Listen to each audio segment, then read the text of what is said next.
Kapashima.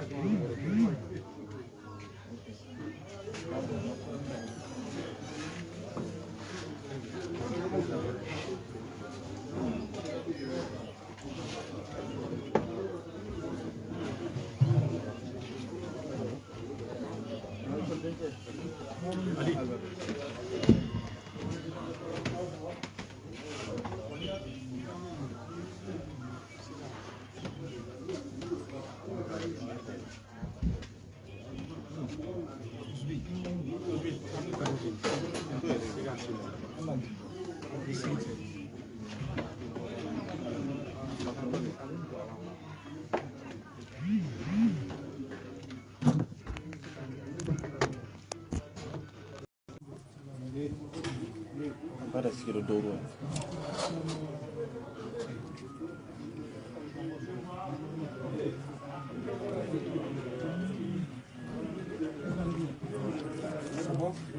Ouais, c'est bon.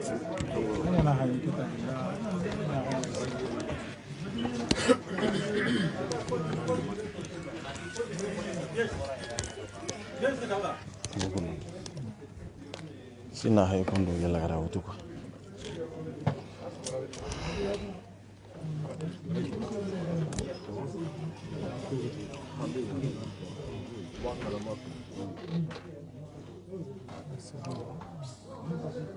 Allô?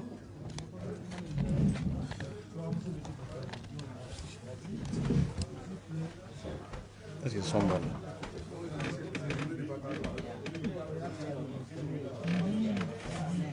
Ils sont bons.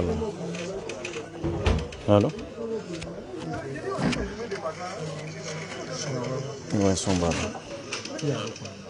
Allô? Allô? Ouais, fil de là.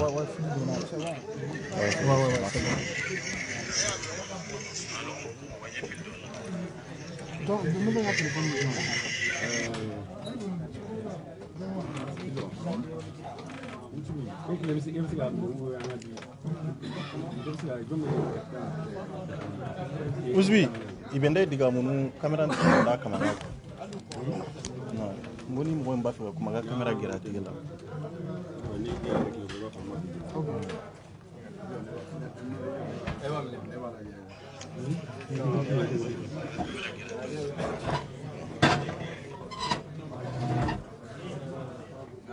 No, never receive.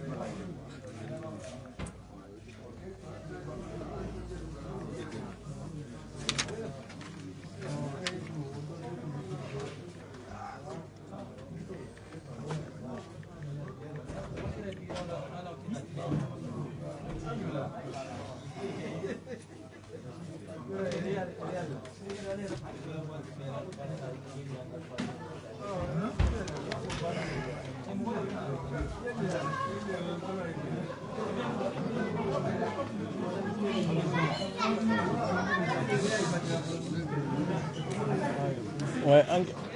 ok, d'accord. Attends.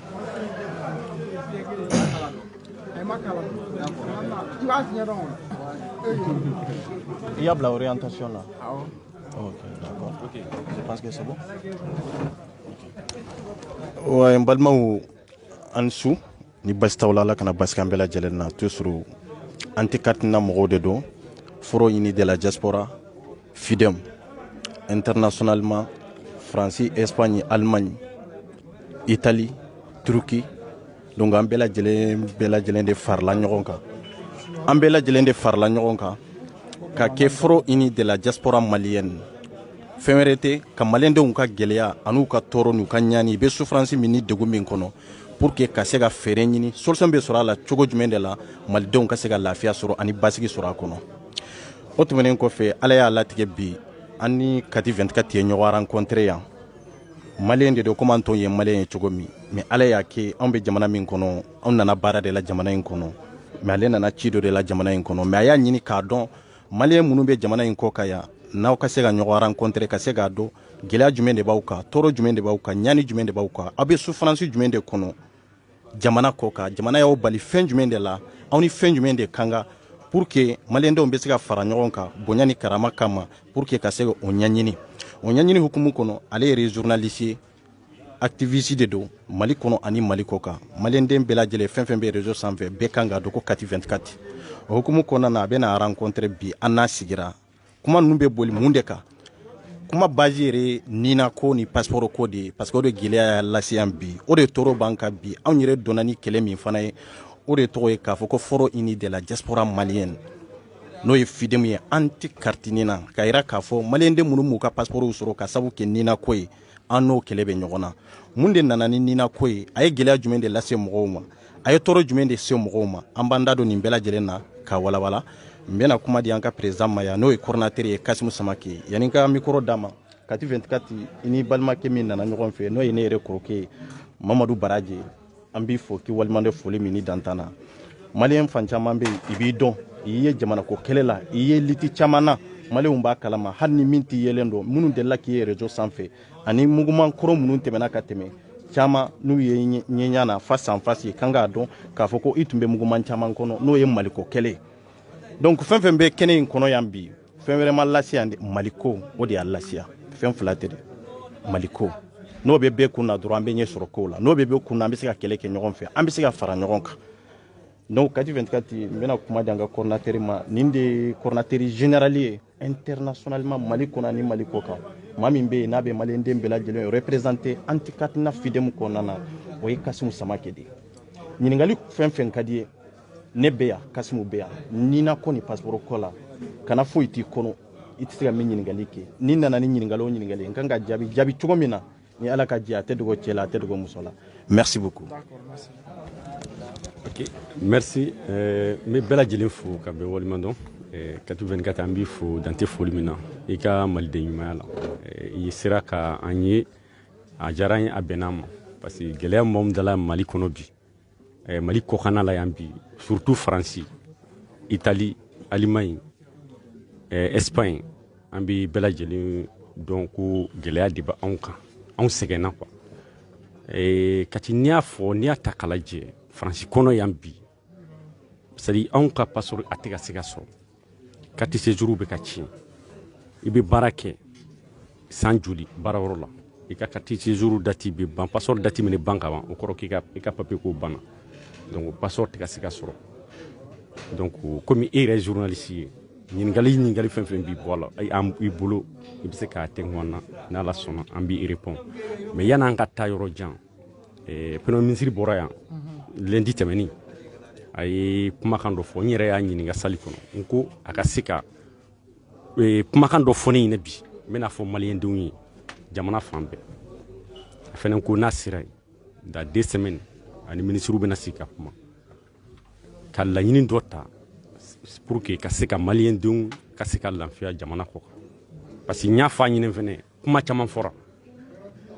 ministre caman nana u ye promesse caman ta ye a si ma ba sira fɛ u b'an nisɔndiya u b'an jigi ten donc anw bɛ yɔrɔ min yɛrɛ bi jigi t'an na tuguni quoi parce que n'i ko jigi t'i la e yɛrɛ ka jamana passeport o tɛ ka se ka sɔrɔ bon u bɛ ka élection ko kuma min fɔ an b'o fɔ n b'o fɔ bi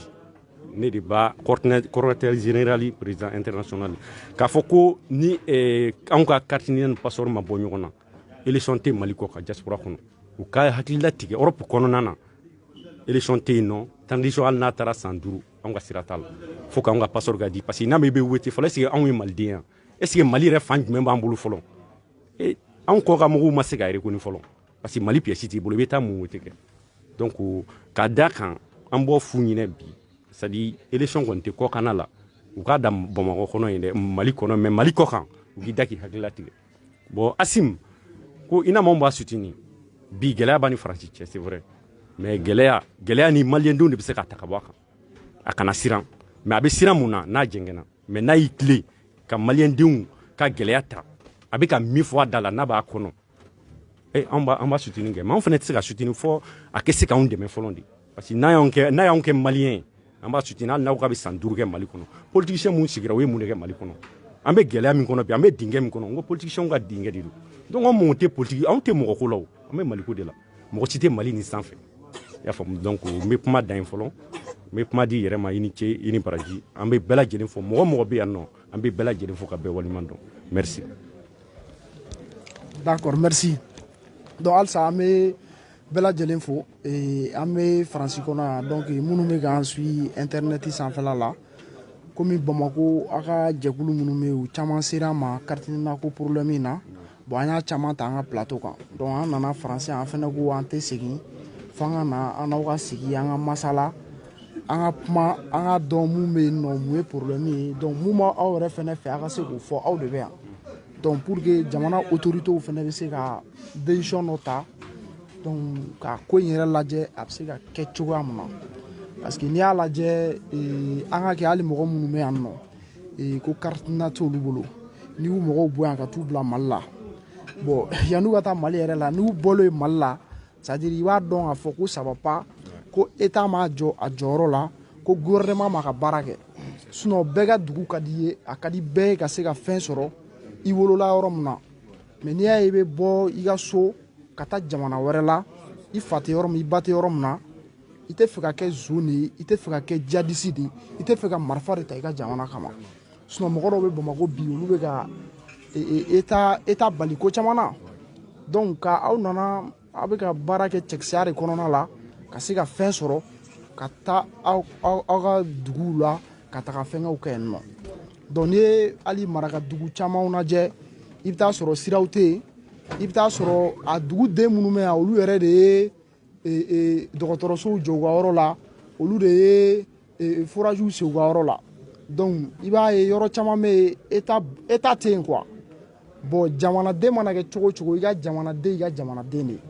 donc an kɔni nakun ye mun ye degun bɛ aw kan yan Karitiina ko la a k'a fɔ donc Mali autorités tulo b'aw la solution bɛ se ka sɔrɔ a la o solution u ka ta u ka ɲɛɲini u ka ɲɛdɔn donc an nakun fanba ye nin de ye sinon depuis kunun an kun kan ka taa mais komi n y'a ɲɛfɔ Baraji ɲɛna n ko n tɛ se ka taa fo n'aw ka sigi an ka kuma degun m'aw kan yan a ka degun fɔ an ka jamana ɲɛmɔgɔw ye solution bɛ t'a la u ka se k'a t'a la donc an bɛ bɛɛ lajɛlen fo o de bɛ n bolo ni kuma bɛ mɔgɔ min bolo ka kuma an bɛ se ka kuma d'o ma. D'accord, problème t'a la n balimaw an bɛ dɔ kɛnɛ kɔnɔ n'o ye fasojɔ kɛnɛ ni tɔɔrɔ ni kɔlɔlɔ ni ɲani ye Kati 24 Maliko bɛ degré min na bi n'o ye Nina ko ni passeport ko ye tiɲɛ la an Maliyɛnw an degunna an tɔɔrɔla fan jumɛn ouais attends Kati 24 a ye Kati 24 kɛ ta ye lajɛ ko sɔn t'o la e min bɛ k'a filmer k'a lajɛ ta dɔ k'a lajɛ n'a ka téléphone ye Kati 24 ka fɛn sanfɛla ko sɔn t'a la mais attends bon nin fan fɛ yan je pense que son b'o la les gens demandent du volume. oui allô ah Kati 24 ta Son t'a la i jɔ na k'i ka ye lajɛ Ale ye micro non micro tɛ Kati 24 la ta son bɛ Kati 24 ta la son b'a la dɛ i bɛ tila ka bɔ de ou bien i bɛ fɛn bon attends j'arrive ouais son b'a la. Ouais, c'est les gens qui demandent dans les commentaires. Ah, d'accord. Non. Ouais, mais son bala, ok, problème t'as là. Ouais. Ok, Kati 24 an bɛ don kuma kɔnɔ. Ouais, a y'aw gɛrɛ dɔɔni pour que a ka se ka sama quoi, a ka se ka sɔn sama quoi. Non. Ouais, a k'a la. Nana ye. i bɛ yan de minɛ e ka yan ta dɔrɔn voilà non côté dɔ in na voilà i bɛ nin dalen to yan quoi a b'a ta direct oui ka dalen to yen dɔrɔn a b'a ta ah c'est bon ok donc Kati 24 ni ye ɲininkali kɛ k'a fɔ ko degun min b'an kan yan tɔɔrɔ min b'an kan yan diaspora kan bi ko an k'an da don a la tɔɔrɔ b'an kan yan gɛlɛya b'an kan yan ka sabu kɛ passeport ko ye maa ye diɲɛ jamana si la n b'o de fɔ an ka manifestation n'an ka meeting bɛɛ la n ko bɛɛ ka taa lajɛ Google sanfɛ a tɛ diɲɛ jamana si la fɔlɔ jamana min y'a denw bali passeport la ko ka sabu kɛ Nina ko ye ni ye Nina ko yɛrɛ jateminɛ Nina nalen maaw ma b'a la mais Nina nana ni problème de ye problème min ni maliyɛnw yɛrɛ tɛ se ka régler o problème fɔlɔ ye jumɛn Nina nana k'a fɔ ko élection min bɛ ka kɛ Mali kɔnɔ ko Nina kana pour que ka se ka carte électeur de dilan carte électeur bɛ dilan kun jumɛn de la mun de nana n'a ye Europe de y'an don pour que ka se ka carte électeur dilan mais a nana ni laɲini min ye o laɲini tɛ passeport ko yɔrɔ ye o laɲini ye laɲini fɔlɔ min ye o ye élection de ye mun y'a to i nana ni élection fanfɛla ye parce que maliyɛn minnu tun bɛ yen n'an ye président sigi an tɛ 6 mois kɛ maliyɛnw bɛ wuli ka manifester maliyɛnw bɛ wuli k'a fɔ ko o président kelen min bɛ yen ko an t'a fɛ a ka taa ka bɔ an kun na bon fɛn min ye Europe ye kɛrɛnkɛrɛnyana Faransi olu de y'anw coloniser i ye jateminɛ kɛ ko caman na ka se k'a dɔn anw ka jamana in ni président kura fɛn fɛn sigira an tɛ 6 mois sɔrɔ an tɛ 1 an sɔrɔ n'an ma wuli k'a fɔ ko an tɛ karisa fɛ yala maliyɛnw de ye présidentw sigi wa o ye kuma gɛlɛn ye dɛ ka ɲininkali k'o yɔrɔ la parce que i ye faama min sigi i tɛ wuli o kama 6 mois o tɛ sigi 6 mois ou bien san kelen aw ka tila ka wuli ka tila ka manifestation organiser k'o ka taa ka bɔ yen k'aw m'a yɛrɛ ko ni présidentiya la donc i y'a lajɛ n'a y'a sɔrɔ maliyɛnw de bɛna présidentw sigi an bɛ na ni carte électeur ye n'o bɛ dilan ni Nina ye bureau de vote bɛ k'a la o bɛ dilan ni Nina min ye maa o maa i b'a fɛ ka kala fili i bɛ kala fili cɛ min ye i b'a fili muso min ye bureau de vote b'a kan n'i ye vote kɛ siɲɛ kelen a tɛ kɛ siɲɛ fila parce que fɔlɔ an ka ambassadew la yan an'an ka consulaw kɔnɔ yan fɛn kelen tun bɛ yen o tun ye fɛn jumɛn de ye carte électeur o tun tɛ o waati maliyɛn fanba guinéen fanba de tun bɛ voter maliyɛn fanba nɔ la ivoirien fanba de tun bɛ voter maliyɛn fanba nɔ la sénégalais bɛ nin kɛ cogo de la olu de tun bɛ kala fili k'anw ka présidentw sigi o de y'a to an ka présidentw mana sigi i b'a ye 6 mois san kelen san fila dɔrɔn maliyɛnw bɛ wuli ka kule a y'an tɔɔrɔ a ma ji d'a ma a ma kalan mais e m'a sigi o a ma sigi ni anw ka laɲini ye bon y'a lajɛ o mankan bɛ ka caya jamana min kɔnɔ san o san san fila o san fila ou bien san duuru o san duuru coup d'état bɛ n'o jamana kɔnɔ i nana ni carte électeur ye pour que ka se k'a dɔn ka maliyɛn hakɛ dɔn maa joli de bɛ kala fili o maliyɛn hakɛ dɔnni ka tila k'a dɔn kɛlɛ min b'an ka kɔrɔnfɛ yan fan fɛ ka tila k'a dɔn maliyɛn yɛrɛ ye joli ye min bɛ jamana kɔnɔ ani min bɛ jamana kɔ kan donc n'a nana nin kɛcogo la i y'a dépassé i y'a wari bɛɛ di Mali ma carte kɔni o tɛ bɔ o wari bɛɛ dunna ka ban o wari min dira Mali ma sisan carte électeur yɔrɔ la pour que maliyɛn hakɛ ka dɔn i y'a kɛ mɔgɔ ta o mɔgɔ ta chiffre kelen bɛ di mɔgɔ ta ma o mɔgɔ ta in kɔnɔna na maa kelen dɔrɔn de bɛ chiffre in sɔrɔ n'i y'o chiffre in sɔrɔ o maa kelen de bɛ passeport sɔrɔ an b'o de degun kɔnɔ bi maa caman bɛ ka kuma ko maa minnu ye dɔ b'u si la o tɛ o n'i ye Nina yɛrɛ jateminɛ chiffre min bɛ Nina kan chiffre 11 min b'a kan o de ye problème ye i b'a di mɔgɔ 10 de ma a bɛ mɔgɔ 10 de ma an y'a ye i bɛ ka kalafili la yan bɔrɔw ni sakiw de falen tun b'u bolo carte Nina la maa wɛrɛw de ka carte Nina de tun don mais i bɛ ka nana lié passeport la kun jumɛn de la ne de bɛ fanga la bi se bɛ ɲɛ n b'a lié passeport la maliyɛnw ye kala fili i ma kala fili en tant que ni passeport biométrique b'i bolo i bɛ kala fili o ye diyagoya de e taara kala fili e ma taa kala fili o Nina ka numéro de b'i ka passeport kan o ye diyagoya de e ka kala filila ka ban bon maa 9 min bɛ yen sisan ni chiffre 10 dira an bɛɛ lajɛlen ma o maa 9 in bɛɛ lajɛlen olu bɔra malidenya la o parce que chiffre kelen min b'an bɛɛ lajɛlen bolo sisan mɔgɔ kelen dɔrɔn de y'a sɔrɔ o de ye passeport labɔnna ye bon maa min ye passeport labɔnna ye o maa kelen de ye maliyɛn den ye mais maa 9 in y'o bi ji la o kɔrɔ ye mun de ye an ka se ka dɔn maliyɛn sigiyɔrɔma 10 o 10 an ka fɛɛrɛ ɲini ka mɔgɔ kelen de ta k'o kɛ maliyɛn ye maliyɛnw bɛ nin degun de kɔnɔ Nina ko la an bɛ nin degun de kɔnɔ passeport ko la n'u nana lié passeport la donc o gɛlɛya fan caman de bɛ maliyɛnw ni ɲɔgɔn cɛ maa caman b'a fɔ ko minnu ye dɔ b'u si la nin si tɛ kirimu ye an bɔra an faso kɔnɔ an kana kɛ jihadisiw ye an bɔra an faso kɔnɔ an kana kɛ zɛnw de ye an bɔra an faso kɔnɔ an kana kɛ binganikɛlaw ye an kana ta fara a ka yadi ninnu kan k'an faso ci mais jamana m'a dɔn an ɲɛ de ni Mali tun y'a dɔn an ɲɛ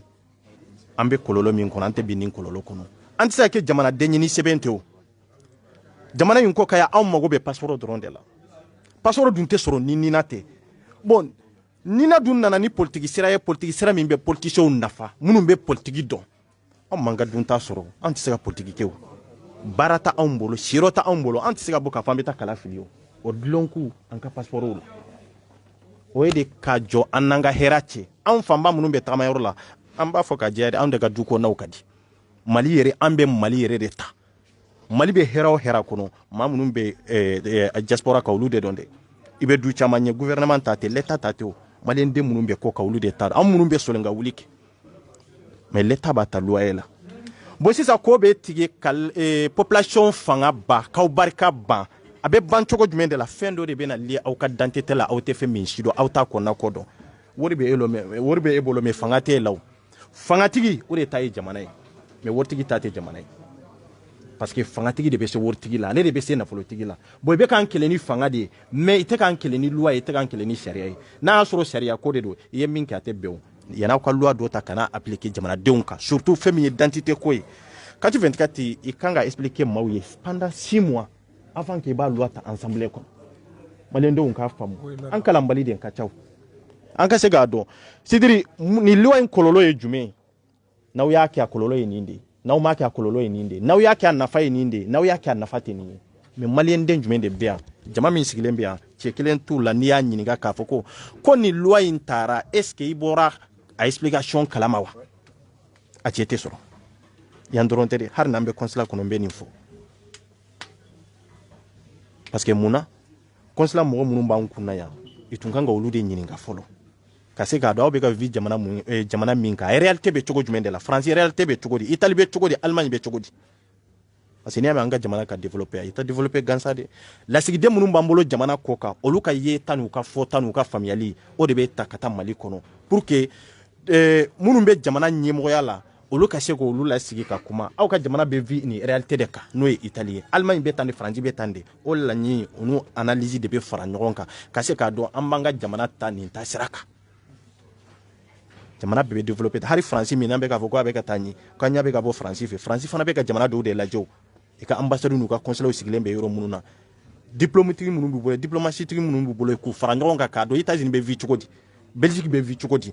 olu de bɛ fara ɲɔgɔn kan ka tila k'a kɛ analyse ba kelen ye k'u ka jamana développer n'a ye jamana bɛ avancer ten de wa jamana yɛrɛ bɛ sankɔrɔ ta ten de mais anw degunna ni passeport ko de ye passeport ko tɛ se k'an bɔ malidenya la hali n'a sɔrɔ sɛbɛn t'an kun mais faamaw ka laɲini n'u ka faamuyali la an tɛ maliyɛndenw ye parce que sɛbɛn tɛ mɔgɔ min bolo hali faransi tɛ yɛrɛ kɔni faransi sɛbɛn sɔrɔli ka di ka tɛmɛ yan passeport mali passeport kan dɛ ko passeport ko ni na nana ka passeport sécurité de caya kati 24 ne bɔ nkalontigiya bi tiɲɛ t'a la passeport biométrique kelen min bɛ yen biométrique kelen min bɛ yen a bɔra business la a sigiyɔrɔma joli joli n bɔra a kalama na bien sûr non Bamako a bɔra business la Bamako a tɛ pas bon mɔgɔ min ye sɛbɛn min nana ni na min nana k'a fɔ ko an nana ka passeport biométrique k'o de sécuriser o ye biométrique yɛrɛ ye biométrique yɛrɛ o y'a sécuriser o sécuriselen don ka bɔ parce que n'i y'a mɛn ko biométrique empreinte de don mais ni na ye sifuru ko de ye n'o tɛ biométrique fila tɛ fara ɲɔgɔn kan fɔ ka diɲɛ wuli i ta ye diɲɛ jamana si la a tɛ hali ni na min don ni na ye biométrique de mais ni na tɛ fara passeport kan mais i b'a sifuru de ta k'a fara a kan sifuru in dɔrɔn i trompera sifuru in de la o de ye problème ye mais bien sûr sifuru in de ɲagamina quoi parce que ne ye dɔ de ye passeport b'a bolo passeport min b'a bolo nina min b'o kan o nina t'ale ta ye ani nina min b'ale yɛrɛ bolo n'o ye fisi nina ye i numéro tɛ kelen ye bon e bɛ ka balo ni mɔgɔ dɔ de ka nina ye e bɛ ka vi ni mɔgɔ dɔ de ka nina ye mais o tigi bɛ souffrance kɔnɔ ɲɛnabɔ cogo t'a la o depuis i bɛ ka tilela anw ye fɛn kelen de fɔ k'u ka correction kɛ mais correction tɛ se ka kɛ o parce que chiffres nana kɛ cogo min na a correction de dɛsɛra ka kɛ n'o dɛsɛra ka kɛ mun de kan ka kɛ i k'a bɔ passeport la ni vote de don anw ka sira t'a la anw ka sira tɛ vote ko la anw bɛ jamana ko ka gɛlɛya min y'a labɔ an b'a dɔn miliyariw de sonyana olu de y'a labɔ bin de nana k'an ka duguw kan k'an balimamuso violer olu de y'a labɔ jamana kɔnɔ ka na jamana kɔ ka nin kɛ cogo la n'aw nana fɛn wɛrɛ lu a la jamana kɔnɔ hɛrɛ tɛ jamana ko ka hɛrɛ tɛ mais o tuma anw wolola jamana jumɛn de kɔnɔ anw nana ten de ka taa ten ka balo ten wa a tɛ se ka kɛ o tanasiso min bɛ yen maa caman b'a fɔ k'an bɛ k'u dɔgɔya non an tɛ k'u dɔgɔya fo maaw k'a faamuya ɲɛmɔgɔya ye fɛn dɔ de ye ala b'a di maa ma mais maa yɛrɛ de b'a ɲini pour que i ka se k'a sɔrɔ asimu ma ɲɛmɔgɔya in sɔrɔ fu de IBK min tun bɛ IBK taara asimu nana a nana ni bandaw ye bandaw kɛlɛli bɛɛ bɔra o kalama bandaw ni mɔgɔ tari an ye baarada ninnu k'an ma da cɛ kan munna an y'a da ɲɛmɔgɔya mun b'u bolo n'o tɛ maa si tun tɛ bandaw dɔn e yɛrɛ tun tɛ bandaw dɔn fo n'a kɛra asimu ninnu taara bandaw ta ka na maliyɛn fanba ye bandaw dɔn ten tɛ an ye bandaw kɛlɛ ni hakilina dɔw de ye hakilina ye jumɛn ye an fa de don an ba de don jamana ɲɛma de don jamanadenw de bɛ k'a sara n'a bɛ k'a sara hali n'a sɔrɔ nina ma k'ale tile la mais bi ale bɛ se ka nina ni passeport ale bɛ se k'u bɔ ɲɔgɔn na pour que a den minnu bɛ jamana kɔ kan i ka se ka lafiya bandaw taara asimu yɛrɛ nana a kɛra président de la république ye de la transition asimu ni maa bɛ sɔrɔ asiw suteni kɛrɛnkɛrɛnyana a b'aw hakɛ to mɔgɔ t'u suteni ka tɛmɛ maninka famille kan mais an tɛ maninka famille kɛnɛ kan bi dɛ anw bɛ yan en tant que fidèle an ye malidenw de anw tɛ asimu contour la mais munna an bɛ ka asimu kɛlɛ an b'a kɛlɛ en tant que jamana ɲɛma de don parce que maliden fantan ni faama bɛɛ bɛ t'i kungo fɔ asimu de ye bi ni min kasira o bɛ ɲɛsin asimu de ma parce que an fa de don an ba de don ale de bɛ se ka jɔ an ni fɛn bɛɛ lajɛlen cɛ o de y'a to an bɛ ka asimu kiiritigɛw mais maa caman ko an tɛ transition de fɛ mais n'i y'a mɛn ko transition a tɛ mali de kɔnɔ wa nka anw bɛ ka kɛlɛ kɛ mali sɛbɛn de nɔfɛ an bɛ se ka kɛlɛ kɛ mali sɛbɛn nɔfɛ cogo jumɛn de la ka tila ka ban mali ma o bɛ se ka kɛ cogo di o tɛ se ka kɛ o mais an bɛ ka asimu ninnu kiiritigɛ kun dɔ de la ɲɛmɔgɔya dɔ de kan ni hakilina dɔ de kan a ma k'i tile la mais a nana ka sigi a bɛ ka sara min ta est ce que sara in kɛra asimu tile la wa a nana ani jɔn de sigira ka bɛn ni nana n bɛ sara nin de la ou bien nana bi an ka sigi k'a ɲɛfɔ n kan ka sara hakɛ min na ka jamana diriger o sara ni malidenw ka bɛn a ma an ma bɛn o kan kan de mais a nana sara continuer na de o ni sara continuer na an yɛrɛ ka kuma ko l'état bɛ continuer de ni l'état bɛ continuer ni sara bɛ continuer idenw ni hakilinaw ni souffrancew kan ka continuer solution ka sɔrɔ olu la an bɛ ka asimu kiiritigɛ k'a da nin yɔrɔ de kan n'o tɛ transition k'a fɔ ko an b'u soutenir an t'u soutenir n tɛ nin da dɔ yɔrɔ la yanni kuma ka janya n bɛna micro di i yɛrɛ ma i yɛrɛ kan ka min fɔ malidenw sigilen don k'i lajɛ merci. D'accord, merci. Donc on est venu d'être présent. Voilà, donc président me fera do ay démarche mu ko ina et depuis ay kele dam na ga se bima ay démarche mu ke kay da do démarche la ga se go nya fa yana. D'accord. Merci Katu 24. Donc depuis kele dam na ameni na sanglin da fasisa. Parce que depuis mois de novembre donc anye kele dam fo bi ambe kan ga droit réclamer bandaw yɛrɛ n'a nana fɔlɔ bandaw ka transition kɔnɔna na an ye réclamation caman kɛ an ye lettre caman ci ka taa gɛlɛya min bɛ maliyɛndenw ka kɔ kan passeport ko an y'a gɛlɛya bɛɛ fɔ carte nina yɛrɛ carte nina n'i ye carte nina ta k'a lajɛ don min a bɛna kɛ a tɛ se ka tan de la u nana araveki daminɛ ni ma fili 2006 kɔnɔna na u nana ko ka araveki kɛ bon ko ka mɔgɔ enrôlement kɛ après donc a bɛna kɛ carte héréditaire de mais a ma fɔ ko carte nina a bɛna lien passeport la n bɛ na yen fɔlɔ parce que mɔgɔ caman bɛ ko o bɛ mɔgɔ caman de kunna carte nina a nana lien passeport la intérêt dɔ de kama parce que mali ko mun de ni i ye mali dirigeant sigi k'a lajɛ u t'u yɛrɛ ka u tɛ jamana ka intérêt lajɛ dɛ u b'u yɛrɛ de ka intérêt lajɛ o de nana nina yɛrɛ de ye lien passeport la en 2016 mɔgɔ caman bɔra kalama sinon nina tɛ carte héréditaire de pour que ko forodi kana kɛ bon n'i y'o lajɛ a 2018 forodi min kɛra élection kɔnɔna na a ma deli ka kɛ yɛrɛ ne yɛrɛ ɲɛ dɛ mɔgɔ wɛrɛ ɲɛ tɛ a 2018 bureau min tun bɛ Aubervilliers n taara lajɛ u ye ni n tɛna i bɛ ka mɔgɔw u de taara an taara fɛn dɔ ga fila bɛ yen ko ni mun ka nina man ɲi u bɛ n'a ye mais nina man ɲi o mɔgɔw bɛ na mun ɲini o don élection wote don imagine a don yɛrɛ ɲɛ n bɛ yen nɔ an taara lajɛ an ko bon n ko nin yɔrɔ ka fermer o ma sɔn f'a kɛra kɛlɛ n ko fɔ k'a ka fermer n'i y'a lajɛ nina min de yera a don ne yɛrɛ ma de k'a nina ɲɔgɔn ye hali tɛ pas don bɔra la ma de k'a nina ɲɔgɔn ɲɛ la fɔlɔ i bɛ nina fɛn fɛn aravɛki fɛn fɛn kɛra yan nɔ i taara to de tabali bɛ tantɔ i bɛ don de a tabali ka bon ni nin ye mais pour que o dɔw bɛ bɔ donc o de kama nina fo k'a ka bɔ passeport de la anw jasura kama bon anw ye démarche kɛ kati 24 an o ministre an ye hali Mutari Wane ne yɛrɛ Kasimu a lettre bɛɛ bɛ n bolo n bɛ tila i b'i ka email di yan n bɛ lettre nin bɛɛ ci ka taa an ye ko in daminɛ fɔ bi autorité tɛ se k'a fɔ ko an ma u averti manifu dɔrɔn tɛ dɛ an bɛ manifu min kɛ an bɛ tila ka lettre de kɛ kalo o kalo ka dɔgɔ an bɛ se ka lettre ci état ma siɲɛ 2 mali ka malidenw ka situation kama mais u si m'i kun siɲɛ ka bɛn n'a ye an bɛ démarche kɛ hali premier ministre nana n ye lettre d'a ma Europe kɔnɔna na fidèles bɛ yɔrɔ yɔrɔ maliyɛn den bɛ yɔrɔ yɔrɔ n y'a bɛɛ situation fɔ ka kɛ lettre k'a di gɛlɛya min b'an kan donc an kɔni bɛ yɔrɔ min bi franchement n'a y'a fɔ togo togo a ka jugu n'o ye ni maliyɛn denw ta k'a lajɛ bi maliyɛn den jɔn kalan de kɛ mali kɔnɔ est ce que fantanden bɛ kalan mali kɔnɔ wa fantanden tɛ kalan mali kɔnɔ fo i ka bɔ de mali école yɛrɛ bɛ mali kɔnɔ attends ni i bɛ 7 ans lajɛ bi kɛ kalan jumɛn bɛ mali kɔnɔ baara grève yɛrɛ a bɛɛ grève de kalan tɛ ka se ka kɛ denmisɛnninw nana k'u bɛ kalan kɛ n'i y'a fɔ ko mineur kati 24 ni dossier ni a bɛ ne de bolo mineur ta o ka dɔgɔ la a bɛɛ major de ye u bɛ nkalon tigɛ mineur n ko mineur la jamana 12 mali jamana kɔnɔna na Côte d'Ivoire jamanaw lajɛ mali fɔ 12e de mineur min bɛ mineur demander Afrique o tora u b'u ta gérer cogo di u b'a fɔ an kana fɛn bɛ fɔ réseaux sanfɛ mais a bɛ fɔ kɛ n'a gɛlɛyara a bɛ bɔ de o est ce que n'u tun y'a ɲɛnabɔ dugu ma an tun bɛ se bi ma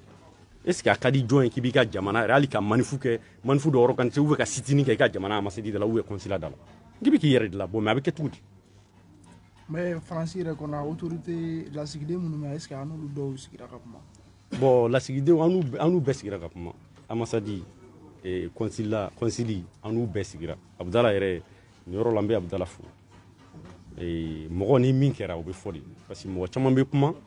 anw ni ninnu an tɛ kɛlɛ la parce que u bɛ yen anw de kama n'an b'an ɲɛsin u ma an b'u tɔgɔ fɔ u bɛ anw de kama mais n'u taara mali la an t'u tɔgɔ fɔ quoi abudala franchement abudala yɛrɛ an b'a fo dante foli min na kati ni hali bi ye dimanche ye mais ni ambassade n'i y'a wele bi a bɛ n ka téléphone ta ni gɛlɛya bɛ yen n b'ale de wele pour que ka se ka hakilina dɔ fɔ denmisɛnninw ye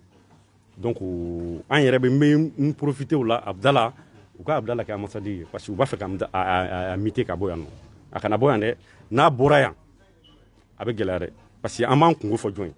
an bɛ n'an kungo la ka jɔ parce que n'a gɛlɛyara ne da la ne b'ale de wele denmisɛnninw bɛ ne wele su tile ne fana bɛ ale de wele ka hakilisigi kuma dɔ de ɲini k'o fɔ denmisɛnninw fana ye mais n'u ko k'u b'o bɔ yan parce que u tɛ ambassade bɛ anw de kama a tɛ mali autorité kama c'est vrai que a b'u ka baara la yan mais a nakunba de y'anw ye donc n'anw ko k'a ka ɲi donc u k'a kɛ ambassade a ma kɛ ambassade fɔlɔ u k'a mite ka kɛ ambassade yan mais ko k'a bɔ yan nɔ a tɛ bɔ yan dɛ a bɛ to yan de donc sinon hali sini kuma b'an n'u cɛ an fana sigira ka kuma an bɛ ko ka solution ɲini ko in na mais halisa solution ma sɔrɔ dɛ Kati voilà solution ma sɔrɔ dɛ donc parce que u tun ko an ma premier ministre ko carte consulaire bɛna kɛ biométrie mais Kati yɔrɔ dɔ b'o la parce que ko numéro mais numéro ko in fɔra a kunkolodimi sɔrɔ ko ni n'a numéro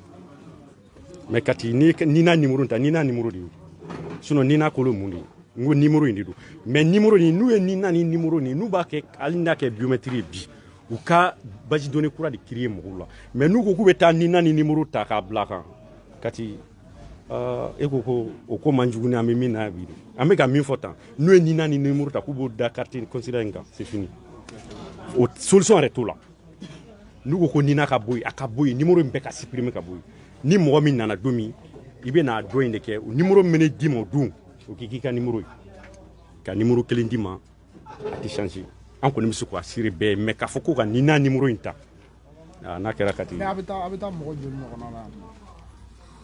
an bon FIDEM jama wa FIDEM jama voilà bon FIDEM jama an bɛ taa fɔ 6000 personnes na yan nɔ donc aw sigilen don bon non ni o ye Faransi dɔrɔn ye sinon Europe yɛrɛ kɔnɔna la a bɛ taa fɔ a ka ca dɛ an ye min recensé yɛrɛ d'abord o ye 16000 de ye quoi 16000 maintenant i bɛ fɛ k'a dɔn sisan e bɛ se k'i da don degun jumɛn na ni mɔgɔw y'o sɔrɔ carte na ko problème na quoi gɛlɛyaba saba ɲɔgɔn na bon gɛlɛya n'i ye gɛlɛya ta sisan n bɛ se k'a jateminɛ an balakaw la fɔlɔ n'i y'a jateminɛ muso mun bɛ yen bi faransi kɔnɔna na min gɛnna ka b'a ka so de kɔnɔ n'u bɛ hôteliw la u bɛ samu ka bolo kan c'est à dire hôtel nu parce que étape bɛ i y'i ka so sɔrɔ i tɛ ka se ka so sɔrɔ denw ka location tɛ ka se ka di donc denmisɛnninw b'i bolo an b'a ka i bɛ se ka a muso dɔw jate den 5 b'u bolo kafu de bɛ fɛn dɔ ta u ye u bɛ baara fɛnɛ kɛ so de bɛ sara mais ni faransi ni papier t'i bolo ka ban e tɛ mɔgɔ ye dɛ faransi b'i dɔnni papier dɔrɔn de u b'i gɛn ka bɔ so kɔnɔ o cas ka ca a victime ka ca muso nin i bɛ gɛn ka bɔ so kɔnɔ i bɛ taa bila yɔrɔ dɔ la i bɛ si yan bi i ni denw papier t'i bolo i bɛ gɛn ka bɔ yen i bɛ taa u bɛ taa i bila Saint-Denis ou u bɛ t'i bila fɔ 95 ou voilà merci 115 de don donc o de b'i bila e de bɛ munumunu ni denmisɛnninw ye dumuni yɛrɛ sɔrɔli maɲumako ye i bɛ taa resocɛr de la n'i taara u fɛ yen nɔ u bɛ dumuni dɔ d'i ma bon anw yɛrɛ c'est vrai anw ye africains ye mais o dumuni mun bɛ d'an ma an tɛ se k'u dun fo k'an k'an yɛrɛ ta in de dun i y'a faamu bon denmisɛnninw b'o la mɔgɔkɔrɔbaw b'o la mɔgɔw ka baara tiɲɛna yan ka taa baara kɛ i bɛ 10 ans kɛ baarayɔrɔ la service la o 10 ans kɔnɔna na i ka passeport date nana ban bon ni passeport date banna i bɛ gɛn ka bɔ baara la o mɔgɔ min bɛ an ka dossier nin fɛnɛ na o de ka ca bon denmisɛnninw bɛ yan o fɛnɛ bɛ kalan na verset préfecture nin kɔrɔ u ye don kɔrɔ kunun vendredi tɛmɛnen u ye n wele u ye 200 personnes de gɛn ka bɔ yen nɔ ka bɔ k'u gɛn ka bɔ yen pewu u tɛ baara la u tɛ foyi la o kɛra n kɔrɔ nin o tɛ mɔgɔ min gɛnna ka tɛmɛ ka bɔ so kɔnɔ tɛ dɛ o kɛra vendredi tɛmɛnen nin kɔrɔ verset voilà bon verset préfecture fɛnɛ an ma dɔn u y'o dɔn cogo ma ko carte na o de bɛ taa mɔgɔw ɲininka ko carte na passeport accord de b'anw ni Mali Faransi ni Mali cɛ mais ko verset préfecture ko fɔ nina numéro ka kɛ i ka carte consulaire kan ou i kana ni fichier ne ko mais fichier o dɔrɔn o b'o dɔn cogo di donc il faut que ambassade de k'a lajɛ u consul u k'a lajɛ u ka lettre de ci u ma accord min b'an n'u cɛ u kana surun ɲɛ u ka lettre de ci u ma ne yɛrɛ y'a f'u ye n ko fo que u ka lettre de ci parce que ni u ma averti nina mun de anw ma nina yɛrɛ dɔn anw yɛrɛ ma kɛ nina fɔ u bɛ se ka fɔ k'an bɛ nina yɛrɛ kun cogo di c'est impossible donc gɛlɛya kɔni n'i y'a fɔ kati n'i taara port de la chapelle juste n t'a dɔn n'i bɛna taa don min sinon i bɛ taa maliyɛndenw sɔrɔ yen nɔ a mɔgɔw 18 ans 20 ans 25 ans u bɛɛ kɛra clochard ye o bɛɛ ye nina ko de sababu kati ni hali n'i ma se ka se n bɛ image nin ci ma n bɛna image in ta n b'a ci ma n'i ye temps sɔrɔ n'i tɛ taa sini n yɛrɛ carrément ka déplacer ka t'i ta ka taa denmisɛnninw yiri la i yɛrɛ i b'u lajɛ u bɛ min f'i ye u tɛ problème f'i ye dɛ u b'o k'u ma passeport sɔrɔ Mali passeport de sɔrɔ donc o yɛrɛ gɛlɛya b'an kan dɛ. Voilà, mais wagati tɛmɛlenw fana la an y'a ye a ye manifestation dɔw kɛ yalima o manifestation ninnu kɔfɛ an ni yan autorité ninnu dɔw sigira ka se ka jigisigi kuma dɔw fɔ an na. Bon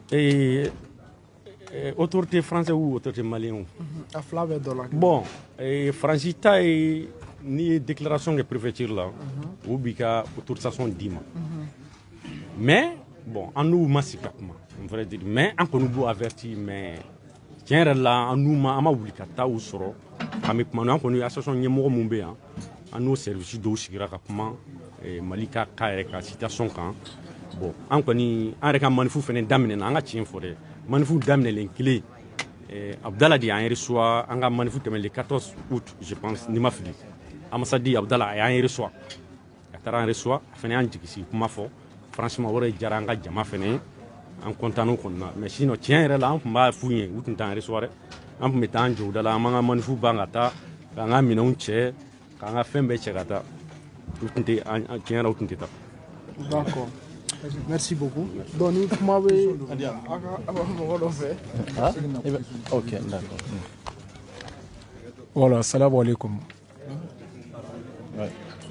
Voilà, jama salam alaikum. Ne bɛ bɛɛ lajɛlen fo. Kati 24 k'i fo k'i waleɲuman dɔn vraiment an y'i ye yan bi a diyara an ye parce que an b'i ka médiaw an b'a bɛɛ suit mais an y'i ye an nɔfɛ an tɛ carte ɲinina nɔfɛ yan bi a diyara an ye. Bon ne kɔni bɛ kuma min fɔ passeport ko degun na a degun bɛ denmisɛnnin min n'o kan yan hali maakɔrɔbaw parce que o ye prétexte ta ka kɛ ko denmisɛnninw de dɔ b'u si la k'a fɔ ko u tɛ se ka ɲɛnabɔ cogo si la ne ko problème jumɛn bɛ yen ni solution t'a la est ce que ka mɔgɔ ka dɔ b'u si la est ce que crime don wa ne kɔni hakili la o tɛ crime ye n'i y'a ye o dɔ b'u si la o ye dɔ bɔ a la kun dɔ de kama parce que jamana kɔnɔ Mali la Mali kan ka kalan di nin denmisɛnnin ninnu bɛɛ ma o kan ka baara d'u ma Mali kɔnɔ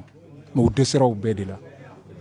u ye Sahara tigɛ ka na ka ji tigɛ ka na Faransi yan ka minɛriya demander Français ma problème dɔ la ne ko munna an yɛrɛ ka jamana bɛ problème dɔ an yɛrɛ ka jamana bɛ problème dɔ o ko la Faransi ma problème dɔ la a ka passeport d'u ma dɔrɔn u ka t'u ka carte de séjour ta u ka baara kɛ baara n'o ye wari sɔrɔ u bɛ taa n'a ye min Mali kɔnɔ est-ce que Mali l'État bɛ se ka jɔ ni maliyɛn bɛɛ ye wa a tɛ se donc du coup o de b'a to denmisɛnninw bɛ bɔ u bɛ na yan u bɛ dɔ b'u si la ka taa kalan kɛ ka métier kalan ka baara sɔrɔ ka baara kɛ bon n'a fɔra préfecture b'a fɔ ma a ye na ni passeport ye n ka papier d'aw ma o passeport bɛ dɛsɛ ka sɔrɔ an ka mɔgɔkɔrɔba dɔw bɛ yan passeport 10 ans tun b'u bolo carte de séjour 10 ans tun b'u bolo bon olu ka séjour 10 ans date nana périmé k'a sɔrɔ problème b'u ka carte ɲinan na n'a fɔra ko olu ka séjour ka tiɲɛ k'a fɔ u ma se k'u ka jamana passeport sɔrɔ i y'a dɔn Kati o kɔlɔlɔ ka jugu de Faransi i b'a dɔn min ka jugu Faransi ya ka papier sɔrɔ ka tila ka papier minɛ i la o bɛ fa don mɔgɔ la ka Faransi papier sɔrɔ i kana sɔrɔ yɛrɛ de a ka fisa i ka sɔrɔ ka tila ka minɛ i la et puis n bɛ sɔn ka n da don kuma kelen na Isa Kawuju nana yan k'ale taara consulat la ko consulat mɔgɔw ko don o don olu bɛ passeport 350 de dilan Isa Kawuju m'o fɔ n t'a dɔn ni consulat mɔgɔw de y'o kuma fɔ an ɲɛna ou bien a yɛrɛ de y'a ta yɛrɛ ma mais n'a y'a sɔrɔ consulat mɔgɔw de y'o kuma fɔ an ɲɛna u ye nkalon tigɛ dɛ n'a y'a sɔrɔ u tun b'o passeport dilan passeport 350 don o don o passeport u k'a ɲɛɲini u tɛ ka di maliyɛnw ma dɛ o passeport tun tɛ ka di maliyɛnw ma n'o tun bɛ ka di maliyɛnw ma an tɛ nin manifestation ba nin bɛɛ kɛ an ka manifestation daminɛlen san a san kelen yɛrɛ bɛ ɲini ka se an bɛ bɔ wagati bɛɛ degun bɛ denmisɛnninw kan degun bɛ mɔgɔkɔrɔbaw kan degun bɛ musow kan ka fɔ ka passeport di denmisɛnninw ma u ka t'u ka papier récupérer u k'u ka baara sauver u ka baara kana tiɲɛ ale nana yan a nana o nkalonw bɛɛ fɔ ka taa sigi Mali la ka to o nkalon bɛɛ tigɛ donc ne kɔni bɛ min fɔ consulat ani ambassade u ka jɔ u jɔyɔrɔ la ne ka kuma ye nin de ka f'u ɲɛna u ka jɔ u jɔyɔrɔ la n'i ka jamanaden degunna n'a nana jɔ i da la e man ka mɔgɔw bila i n'a cɛ k'a fɔ ko he a ye don ne ni ninnu cɛ u kana se n ma non i bɛ bɔ de ka na kuma f'u ye non o n'an ka ɲɛmɔgɔw degela u sigira ka kuma mais u bɛ sigi ka kuma minnu kɛ o kuma ninnu vraiment an tɛ kuma jɔnjɔnjɔn kelen de sɔrɔ o da la k'a fɔ min bɛ se ka denmisɛnninw hakili lasigi quoi i m'a faamu a bɛ ko maliyɛn bɛɛ fa ye u fa n'u ba ye ambassade ni consulat de et ni e ɲaji bɔra ne taara olu kama n'olu ma se ka kuma sɔrɔ ka fɔ ɲɛna k'i hakili sigi e bɛ se ka e hakili bɛ se ka sigi cogo di n'i y'a mɛn an taara consulat min na an taara nin kɛ tan a bɛ problème ye mun ye parce que problème de ma se ka résoudre ni problème bɛ ka résoudre dɔɔni dɔɔni consulat ko sinon fɔlɔ la consulat cira yan a datugura o n'an ka mɔgɔw sigira o kumana consulat dayɛlɛla a fɔra de ko anti-cartena mɔgɔw ka dossier o bɛna kuma dossier ko kan ka denmisɛnninw ka problème résoudre dɔɔni dɔɔni mais o kɔnɔna na foyi ma ɲɛnabɔ o de la le 20 septembre denmisɛnninw dimina u taara jɔ consulat da la mais o ma tiɲɛni kɛ fɔlɔ la mɔgɔw taara fɔ k'u taara consulat ci o ma consulat ci ten mɔgɔ dɔw ye passeport sara 5 fois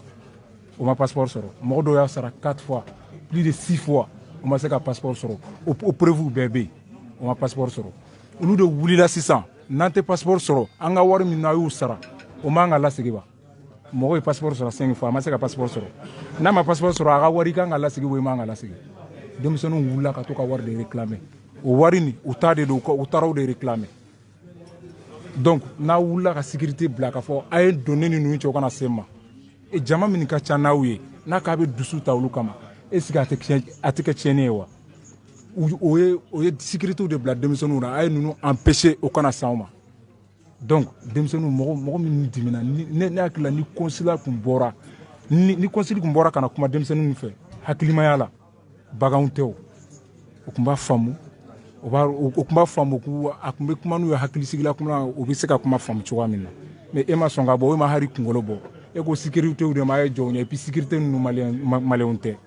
o bɛ se k'a fɔ o tɛ bamanankan yɛrɛ mɛn est ce que o n'an ka denmisɛnninw bɛ se ka ɲɔgɔn faamu ɲɔgɔn faamu tɛ se ka k'o la o Kati o bɛ kɛ tiɲɛni de ye mais tiɲɛni min kɛra consulat la o y'a kun ta ka da anti-cartena mɔgɔw kan anti-cartena mɔgɔw tɛ consulat yɛrɛ de y'a laɲini kɔ voilà ne kɔni bɛ min fɔ problème min bɛ yan carte ɲinan ni passeport k'o séparer ka bɔ ɲɔgɔn na ka denmisɛnninw ka passeport d'u ma o dɔrɔn de problème bɛ yan sinon an bɛ kɔlɔlɔ fɛn fɛn Hasimi pour que an ka soutenir 100% an ka nin problème a ka nin ɲɛnabɔ an ka soutenir an ka na soutenir o y'an ka nin problème de ye a ka se ka carte ɲinan ni passeport ko k'a ɲɛnabɔ ka d'anw ma an ka problème o de ye hakɛto bɛ kuma na. Merci beaucoup. Voilà, Kati 24. Mbado kuma dobe sori kono mais ita fait ki dadu ala ita fait kafo en tant qu'activiste imanga kasira en tant que journaliste c'est très clair imanga kasira mais ambado Mali kono fanga de be mais loati o fe njmendi inale ni bikeni consulat mo ye nyo rencontrer o ibe fe chamambo ibe fe chamam info ne ba be kalama o fe njmendi parce que ba fiye kila convaincu Kati 24 bimba finyana ka fiye ko ma be ka kele keta kwa be ni na flake obe fiyo iba fo aider responsabilité sur aider volo mais ambu jabio iba fiye fana ka fo ko ma nana na be ni na ko ni passeport ko gilala ko be passeport fla de ki e bo fo nga ite se ka question posée on de muna bien sûr nenu de la kasi siga fo itola on nuit de la kasi on de nous be sigi ka kuma conseiller ambassade ministre on de nous be sigi ka kuma ambega min finya na tande anye ni nyona ba kelen de fo ministre ye anye ni nyona ba kelen de fo ambassade ye consul ye mais tiens Mali fama place tere c'est-à-dire olu a place de bonya place re sur la bara min kama ngera consul ye otere nana maw deme otere c'est-à-dire ne de concilier nye place min soro o place barka na fanga ana soro na Valérie Kabuni nana malide munun kama nya soro malide munun kama mali don be ni de kololo kono jamana ko kaya ni ko malien de munun be ya ku ye nina ke sien fla ko nina koro bu bolo nina kura bu bolo l'état fla de be Mali kono état flateo état gouvernement kelen de be depuis les présidents fait de dépanga Mali le gouvernement kelen de be flatter jamana kelen de do o jamana kelen ko nana nugo ko mamunu makafo ku ye nina flake nina fla in kera chogo jumende la 24 mbenda do yoro la de parce que mbado il a convaincu toro non mais bien sûr je sais parce que nina fla il va faut ko nina fla l'état flatté gouvernement kelen de be ni gouvernement kelen be o gouvernement kelen de ya donc ka fo way nina krobe nunum bolo Mali kono Mali de unde do o kelenye fulana yume au gouvernement kelen o l'état kelen de wolo seben validé kadi nunuma le juge maire avocat nunum be l'état kalasiki de undi awa nunum be l'état de représenter nunum be barake gouvernement de ko ni juge ka fota na ka chentri mamine jamana o jamana la o jamana tilien don donc o de maliti ni mairie aka chentri ma validé jamana o jamana ka parce que l'état ka barake nyonde do o jamana tilien don ya mairie kele mana minfo mairie be ba kalama jiji kele mana kominke jiji be ba kalama jiji de wolo sebe nunu labo e ba fo ku bora fordu la min bora fordu la fo fendo de ka manke feminte l'état bolonoy mais foi ma wolo sebe nunu manke l'état bolono de ba bela l'état dia bedla na ya soro jiji ka tampo ya manke mairie ka chentri ya manke ro dola ou be yoro do ya manke l'état kanga minkala no masoro wolo sebe nunu ka sa amba fo nimbora fordu de la de mais l'état ka nyamaria bela jelen de baka ni l'état ka nyamaria bela jelen baka kadima ima sika kalanki ga jamana kono ima sika bara soro ima sika foi de soro fin de tambolo jamana kono ka sika kiye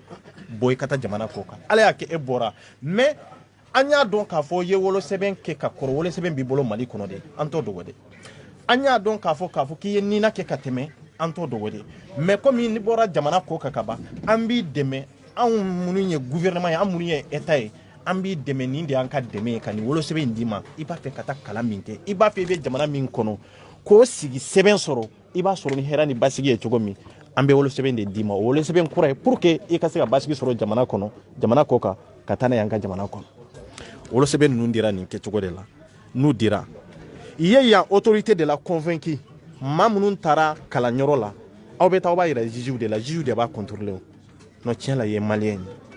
ibita i bɛ kalan kɛ san 1 san 2 i bɛ ka diplôme sɔrɔ i b'i ka métier bɛɛ lajɛlen kalan o tɛmɛnen kɔfɛ an b'a fɛ k'an ka jamana sɛbɛn d'i ma n'o ye France carte séjour ye mais an b'a fɛ k'a dɔn ta i ka jamana passeport ta i n'a kana i ka jamana passeport sisan i b'a yɛrɛ jamana passeport di yɔrɔ de la o yɔrɔ la ko sisan ko e ye nina kɛ ka kɔrɔ ko i ye passeport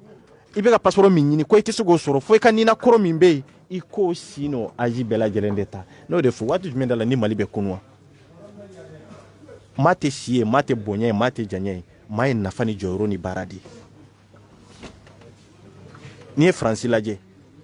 Faransi ma dilan ten de an bɛ ɲɔgɔn nɛgɛn de Faransi dilanna ni hakilina caman de ani kodɔn caman fanga tɛ si tɛ bonya tɛ diɲɛ bɛɛ de farala ɲɔgɔn kan u ka hakilina an'u ka taaɲɛ an'u ka jamana ka hɛrɛ bɛ sɔrɔ min na jamana in dilanna ni nin de mais anw ka jamana bɛ nin dingɛ de kɔnɔ n bɛ sɛbɛn d'aw ma o sɛbɛntigiw n bɛ tila k'i bali passeport la tugun anw wulila ka kɛlɛ kɛ o de la an ka manifestation fɔlɔ président ka kuma ambassade y'an wele an n'a taara sigi ka kuma an ye kuma caman fɔ o tɛmɛnen kɔfɛ ko n'an ye manifestation fɛn fɛn organiser i bɛ y'a kɛnɛ kan manifestation joli an b'a organiser ambassade ni olu tɛ o consul tɛ o i tɛ na i tilala k'a kɛ ne yɛrɛ bɛ publication fɛn fɛn kɛ n bɛ video fɛn fɛn kɛ an b'a bɛɛ ci u ka inbox kɔnɔ ka tila k'a yira k'a fɔ an bɛ kuma ni mɔgɔw ka gɛlɛya de ye an tɛ ko dogo aw la an bɛ ka fɛn fɛn kɛ ko dogo ta tɛ o cɛ an bɛ ka malidenw de dɛmɛ an tɛ yan politique kama o min bɛ yan politique kama o ye ko wɛrɛ de ye maintenant ko an tɛ yan politique kama komi politiciens kɛcogo n'o tɛ diɲɛ yɛrɛ ye politique ye o ɲɛnama yɛrɛ ala ye danfɛnw dilan ni politique de ye e dilanna ni fɛɛrɛ min ye e t'o dɔn fo ka diɲɛ wuli donc diɲɛ yɛrɛ ye politique ye an bɛ misasi mun ciw ma k'a yir'u la k'a fɔ bi an ye video kɛ an ye nin publication kɛ hali an bɛ montage minnu kɛ consigne ni ambassade kan an b'a bɛ ciw ma o b'a yira ko dogo ta tɛ laban na i t'an jate yɛrɛ mais i b'an ka fɛn bɛɛ lajɛ an b'u wele i t'a ta an bɛ misali ciw ma i b'a lajɛ i t'an yɛrɛ bɔ laban na denmisɛnninw y'an ɲininka ko mun de kɛra an ko ambassade t'an jaabi a t'an ka appel ta consul t'an jaabi a t'an ka appel ta i ko olu b'u ka décision ta n'u yɛrɛ olu ka nafolo de bɛ consulat kɔnɔ an ye ambassade an ye passeport dépôt de kɛ siɲɛ 1 siɲɛ 2 an bɛ taa an bɛ fɛɛrɛ ɲini an ka wari k'a la sagi kun min y'a to fana an ka passeport ma na o ka se ka dɔn parce que an ye malidenw de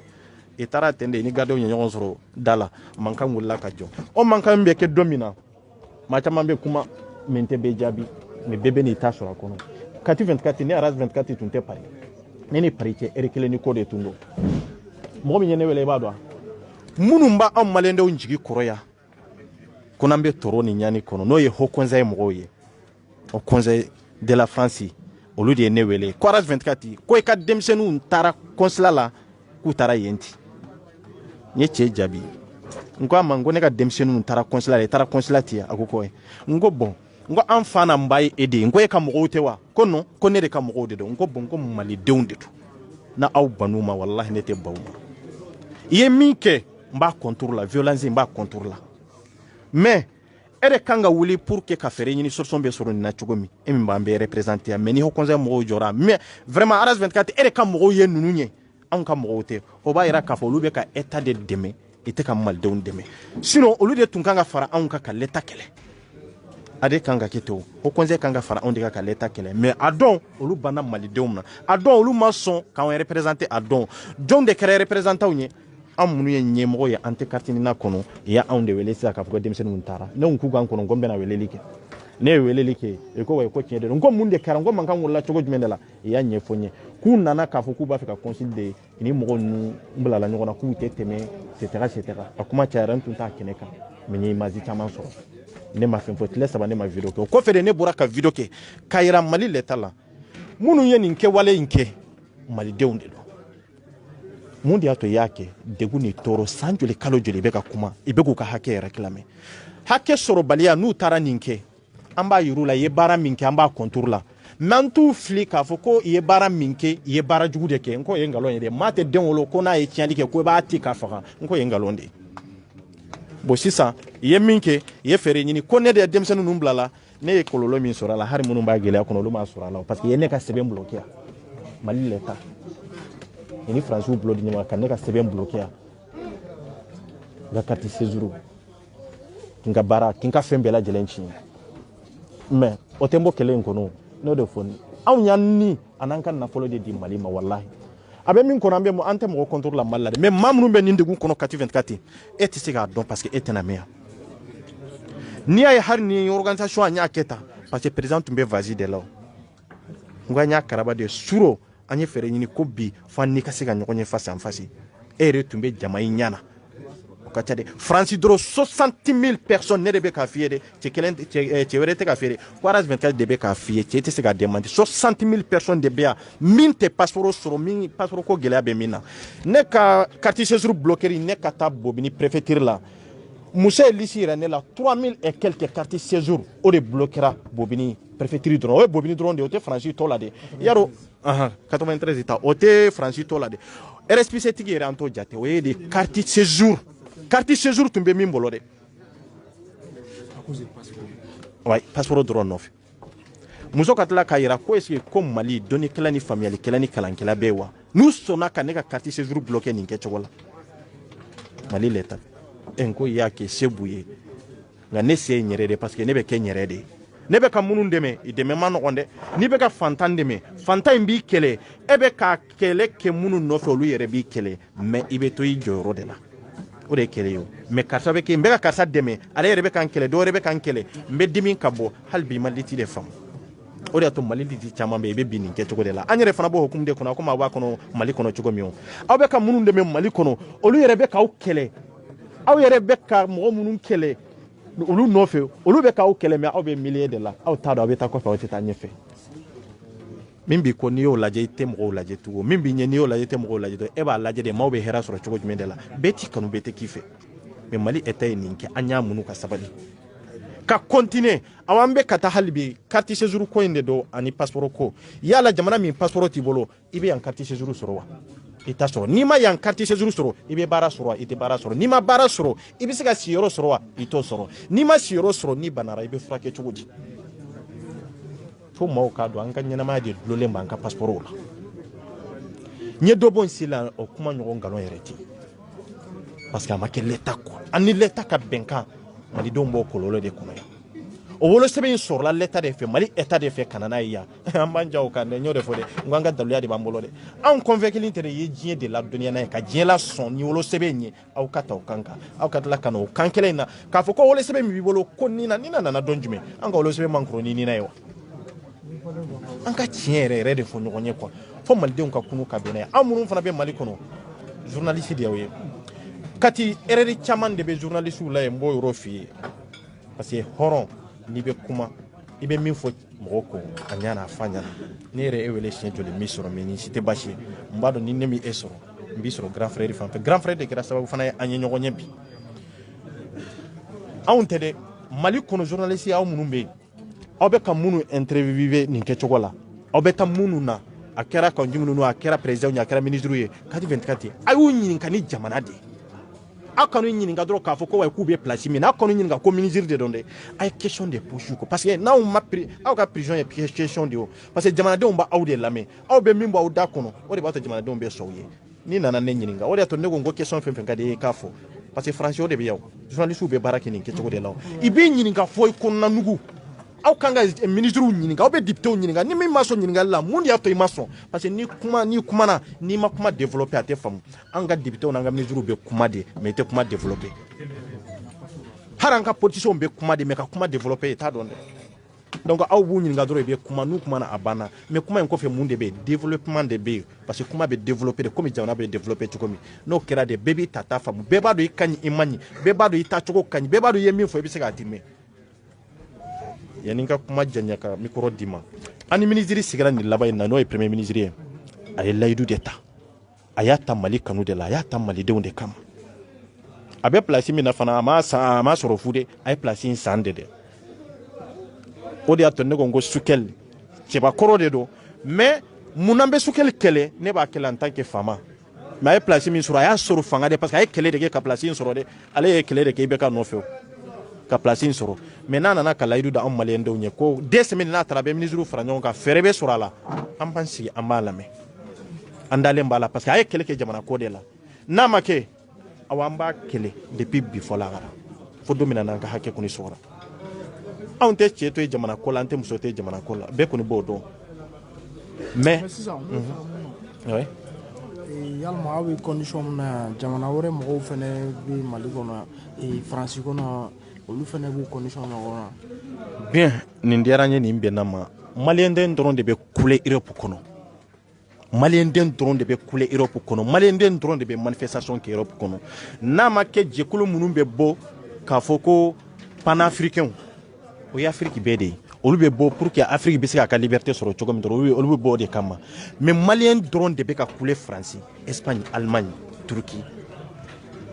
Italie. Ate ni Maliyɛn de tɛ. Ivoire ye solution sɔrɔ u t'a la o. I ye solution sɔrɔ a la cogo min na i b'a dɔn. Ni ne ni n ka indicatrice taara ou bien n ka indicateur maa min bɛ ne accompagner n bɛ minnu bolo. An ka ambassade n'an ka consulaw la. I b'o la sigida de la. E de ye Ivoirien ye, i ni e de bɛ tɛmɛ ka dɔn. Nin dɔ in ye dunan de ye o. Ni ni e dɔnna ka dɔn. Sisan an b'a lajɛ mun de bɛ yen. Oui, n ye nina kɛ ka kɔrɔ. Mais bi n bɛ yan. N b'a fɛ ka nin si de ta ni de bɛ arranger. N b'a fɛ ka nin âge dɔ in supprimer. I b'a fɔ ok problème t'a la. I bɛ 300 € sara. I ka maa fila kɛ seere ye jamana kɔnɔ n'o ye Ivoirien. An bɛ ka fɛn supprimer ka bɔ. O 300 € in bɛ taa min? Jamana trésor. A bɛ taa jamana kisi de kɔnɔ. Consul t'a dun, ambassade t'a dun. O bɛ ka kɛ Ivoire consulat la. Oui, consulat kɔnɔna na. Olu ta passera ta. Sénégal ta passera ta. Nin ta passera ta. Non ta i fana tun bɛ kɔlɔlɔ kɔnɔ comme i tan do. I y'u ka ambassade n'u ka consulat bɛɛ jɛniya. O bɛɛ kɛra ka tɛmɛ o. Mais malidenw yɛrɛ i bɛ siran. O de y'a to n'an kumana waati dɔ la i b'a fɔ ko non k'an bɛ ka malidenw bila violence la o tɛ sa. C'est-à-dire e ka hakɛ maa si t'a ɲini k'a d'i ma. E bɛ ka anw dɛmɛ dɛ mais e tɛ se ka anw dɛmɛ ka tɛmɛ an yɛrɛ kun de kan. E tɛ se ka farinya ka tɛmɛ anw yɛrɛ kun de la. Anw de bɛ farinya ka tɛmɛ e kan fo e bɛ k'an sabalibaga ye. Mais e min ka farin e min bɛ ka mɔgɔw dɛmɛ e min bɛ ka mɔgɔw dɛmɛ de o mɔgɔ kelen ninnu de bɛ kɛ e sabalibaga ye e de kan ka kɛ olu sabalibaga ye o b'a yira k'a fɔ ko hali bi ko dusu ala y'o bɔ an fanba kɔnɔ. Munna Mali tɛ nin ne ye nin fɔ ambassade ye tan Ivoire kan a ko malidenw bɛnnen tɛ malidenw ma fara ɲɔgɔn kan parce que nin kɛra entreprise de ye maaw bɛ balo min na c'est comme n delila ka kɔrɔfinɛ ye n bɔra n'u ka vocal dɔ ye ko n'i taara voie légale fɛ ko a tɛ passer mais n'i taara voie fordu fɛ ko a bɛ passer n ko Mali turula a kan de kan a tɛ passer. Jamana tɛ se ka loi ta jamanadenw ka lafiya fo n'i ka taa fordu fɛ o de tun b'an ka consulat kɔnɔ yan e b'i ka sɛbɛnw di ne 24 de ma ne bɛ passer ni consul ni consul baarakɛlaw ne n'olu de ye jɛɲɔgɔn ye donc ne bɛ taa ɲɛnabɔ e bɛ t'i ka baara la cɛ o tɛ fɛn wɛrɛ ye dɛ o ye fugariya de ye walahi i bɛ fugariya taamasiyɛn de o ye fugariya de ye Mali consulat maliden bɛɛ kan ka don ye muso ni cɛ ka tɛmɛ ni sen fila ye k'i ka dossier ta ka taa da consul ɲɛkɔrɔ n mago bɛ nin de la nin sɛbɛn in ka dilan sɛbɛn min y'a man ka bɔ de sɛbɛn ka d'i ma i bɛ t'o ɲini i bɛ na mais e ka passer ne fɛ 10 € i faso i tɛ se ka don ni da fɛ fo fenêtre o tun ye kunun génération de mais bi génération tɛ dɛ anw b'a fɔ dɛ min bɛ ka anw na anw kɔni t'o dɔn mais ni na ko in n kɛlɛ an b'a kɛ fo yɔrɔ min a dun bɛ ɲɛnabɔ fana dɛ an ni ambassade tɛ teriya la dɛ mais munna an bɛ ambassade féliciter yan c'est-à-dire hɔrɔnya ye kɛlɛ de gɛlɛya o gɛlɛya y'an sɔrɔ jamana in kɔnɔna na yan n'an ye numéro composé mɔgɔ fɔlɔ min b'an a décroché o ye Mali ambassade de ye hali denmisɛnninw ka nin tagali la ambassade de ye ne wele o munna parce que a bɛ maliyɛnden bɛɛ de représenté yan mais an bɛ consul wele ka vice consul wele consul kɔni ka numéro tɛ n bolo mais ka vice consul wele a t'a ta ni ambassade taara n'u ye Mali ambassade bɔ yan n kɔni b'a dɔn an t'a dɔn min bɛna kɛ mais maliyɛndenw ka contrôle bɛ ambassade de bolo à part de ambassade a contrôle tɛ cɛ bolo a tɛ muso bolo de parce que ni ko kɛra pour que ka ko ye résolu joona problème ka résolu joona an ka taa fan dɔ an yɛrɛ la n'an ye conseiller olu bɛ vice conseiller i kan k'a ta de n'u y'a ta sisan an n'u bɛ kuma bon nin bɛ tan de nin bɛ tan de ou bien olu ka teliya ka anw wele mais ambassade de b'anw wele olu valeur ka bon ambassade ye non ambassade de puissant dɔ ka tɛmɛ olu kan mais mun de nana n'o yɛrɛbaya cɛ an ka jamana in bɛ dingɛ kɔnɔ fɛn wɛrɛ tɛ dɛ c'est an ka ban yɛrɛ de ma fɛn tan ko jamana ma dilan mais bɛɛ de ka bon i yɛrɛ ma ni bɛɛ bonyana i yɛrɛ ma jamana bɛ tɔ juguma de o f'an ka jamana de bila sanfɛ faransi ye jamana de bila sanfɛ u ka baara bila duguma kati 24 o yɔrɔ i bɛ se ka solution ta o jugement supplétif min filɛ nin ye jamana bɛ se k'o ladaga yɛrɛ n'o ladagara sisan si minnu b'u bolo yan o si ninnu de bɛ ta an t'o dogo dɛ n'o si ninnu ma ta yɛrɛ o kɔrɔ ye ko baara yɛrɛ ma daminɛ o de bɛ ta kana lajɛ k'a fɔ an bɛ k'an bala nin yɔrɔ in kan k'a fɔ ko si ninnu ka to ko parce que denmisɛnninw de ka ca non denmisɛnninw tɛ dɛ e ka ɲininkali kɛ fa in kɔnɔna na yan nin ye ne siɲɛ fɔlɔ ye fɔlɔ ka don ni fa ye na yan ne ne bɛ siɲɛ fɔlɔ de ye nin ye ka don yan fɔlɔ mais ɲininkali kɛ i bɛ maakɔrɔ min sɔrɔ yan bi a bloquera ka sababu kɛ passeport ye c'est a ka ca dɛ d'ailleurs o tɛ denmisɛnnin ko kɔni la aba donc i ka fɛɛrɛ ɲini ka problème résolu ne kɔni bɛ min dɔn o ye nin de an bɛ malidenw de an tɛ taa ka ɲɔgɔn da bonɛ ni hɛrɛ bɛɛ lajɛlen na anw de ye kelen ye mais an ka dɔn jamana in a kan ka avancer cogo min an k'o ɲɛɲini ɲɔgɔn bolo de ɲɔgɔn tɛ voilà question wɛrɛ b'o la merci an bɛna kɛ ni mɔgɔ wɛrɛ bɛ fɛ ka kuma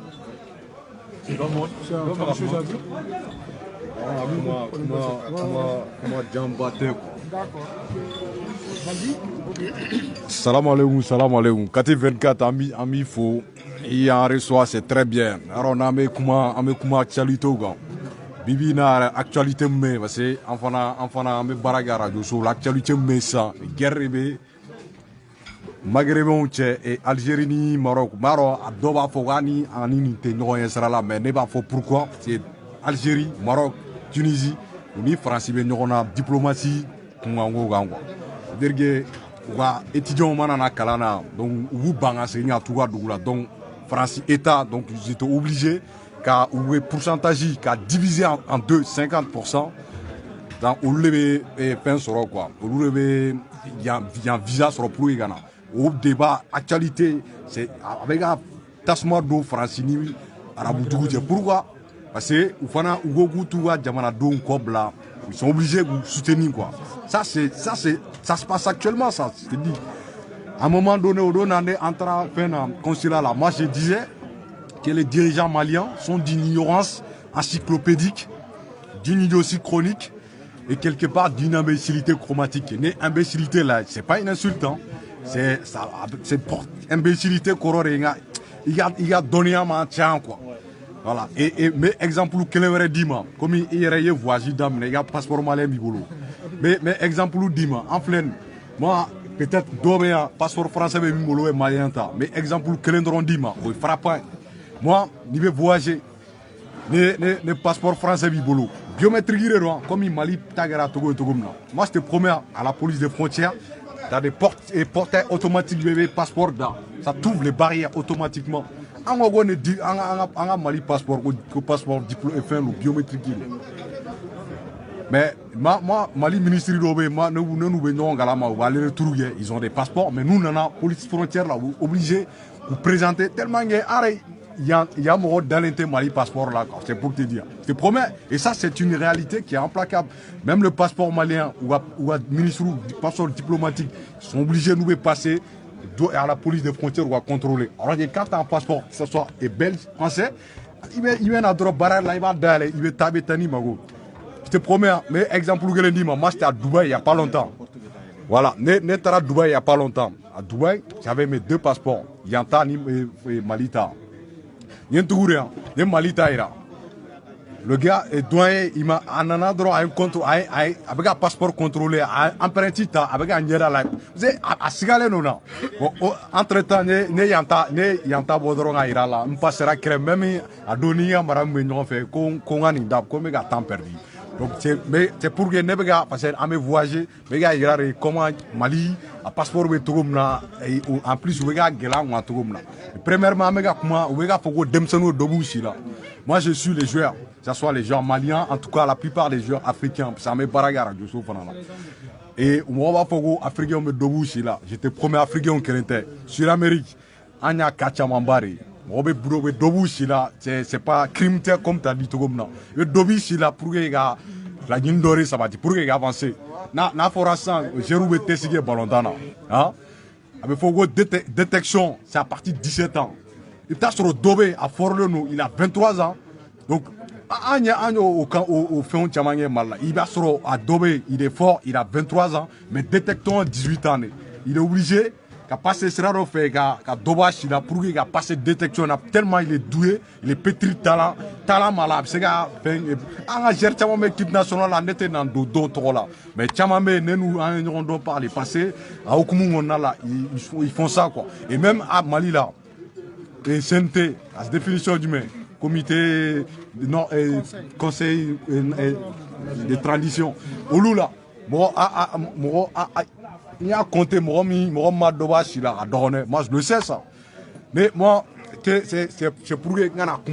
comment qui est faute moi si je veux là ambassade Mbea ou consulat si moi je veux ne be se ka ta baraga kono ne be se ma fo parce que ne yɛrɛ i ɲɛmere la ne tɛrɛ mais ne be mɔgɔ dɔn Mali ɲɛmɔgɔ la mun be se ka ne bila yen ka baara kɛ mais ne ta baara kɛ parce que ne tɛ a baara tɛ ne ka baara tɛ quoi bon an be bɛɛ bila jɔyɔrɔ la bon an ka consulat kɔnɔ o tɛ yen o filɛ o man ɲi an bɛ ka min fɔ mais moi si tu veux mais n t'a dɔn ma papier a bɛ n goya que ce soit permis de conduire carte vitale ou il y a carte d'identité nationale. Je te promets, carte vitale, tu tapes, et carte vitale, ne va taper. Ni arni papier et tibolo, français, carte vitale, ni nega, na passeport tumna, na permis tumna, carte vitale, et pour le soigner, hein? Ou bien numéro tapé, ou souvent don, ne mon assume, ne nega papier ou nega, en fait, identifier les ma béga. Oui, ici, en fait, Iberom na, on dirait que radar interne ou à carte vitale, ou à papier. Un amour me fait au état pour le suivre, mais j'arrivais pas. Et ça, pour ça, pour moi, ça c'est une honte incommensurable pour le pays. C'est qu'il n'y aurait pas à faire une organisation, c'est quoi? C'est pas bon. Voilà. Tu vois?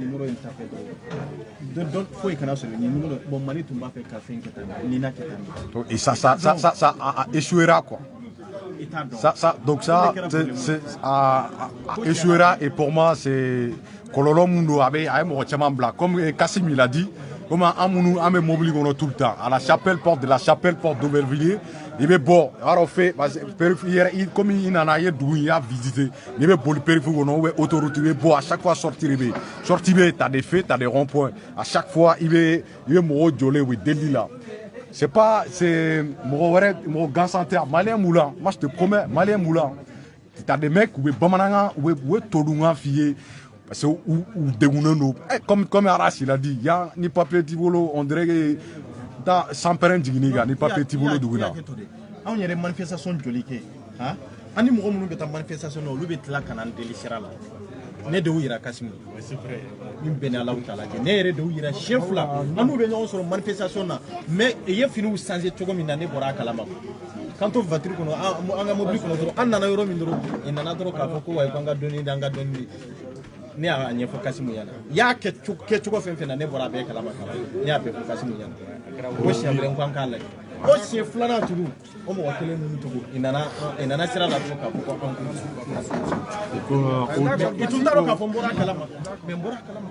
Voilà, si tu veux, au Tchama, il y a beaucoup de cas comme ça.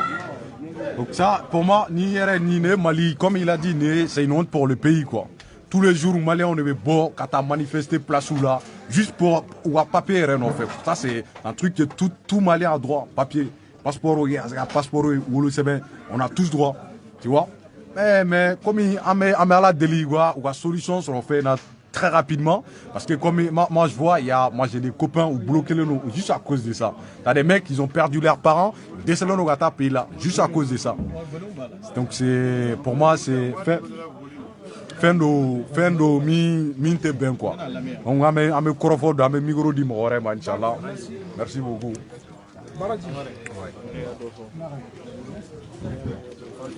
Ok, an balima an bɛ bɛɛ lajɛlen fo ala k'an don da kelen fɛ k'an bɔ da kelen fɛ ni an ye sɛgɛnw sɛgɛnna maliko in de don du bɛ jamana de kɔnɔ du fana bɛ dugu de kɔnɔ an bɛ maliyɛn kelenw de Aras 24 tɛ kuma fɔ an dɔgɔnin y'a fɔ Kassim Sina ma ye kuma la an bɛ ɲɔgɔn lamɛn Kassim y'a taw fɔ an dɔgɔnin kumana sisan o fana y'a taw fɔ.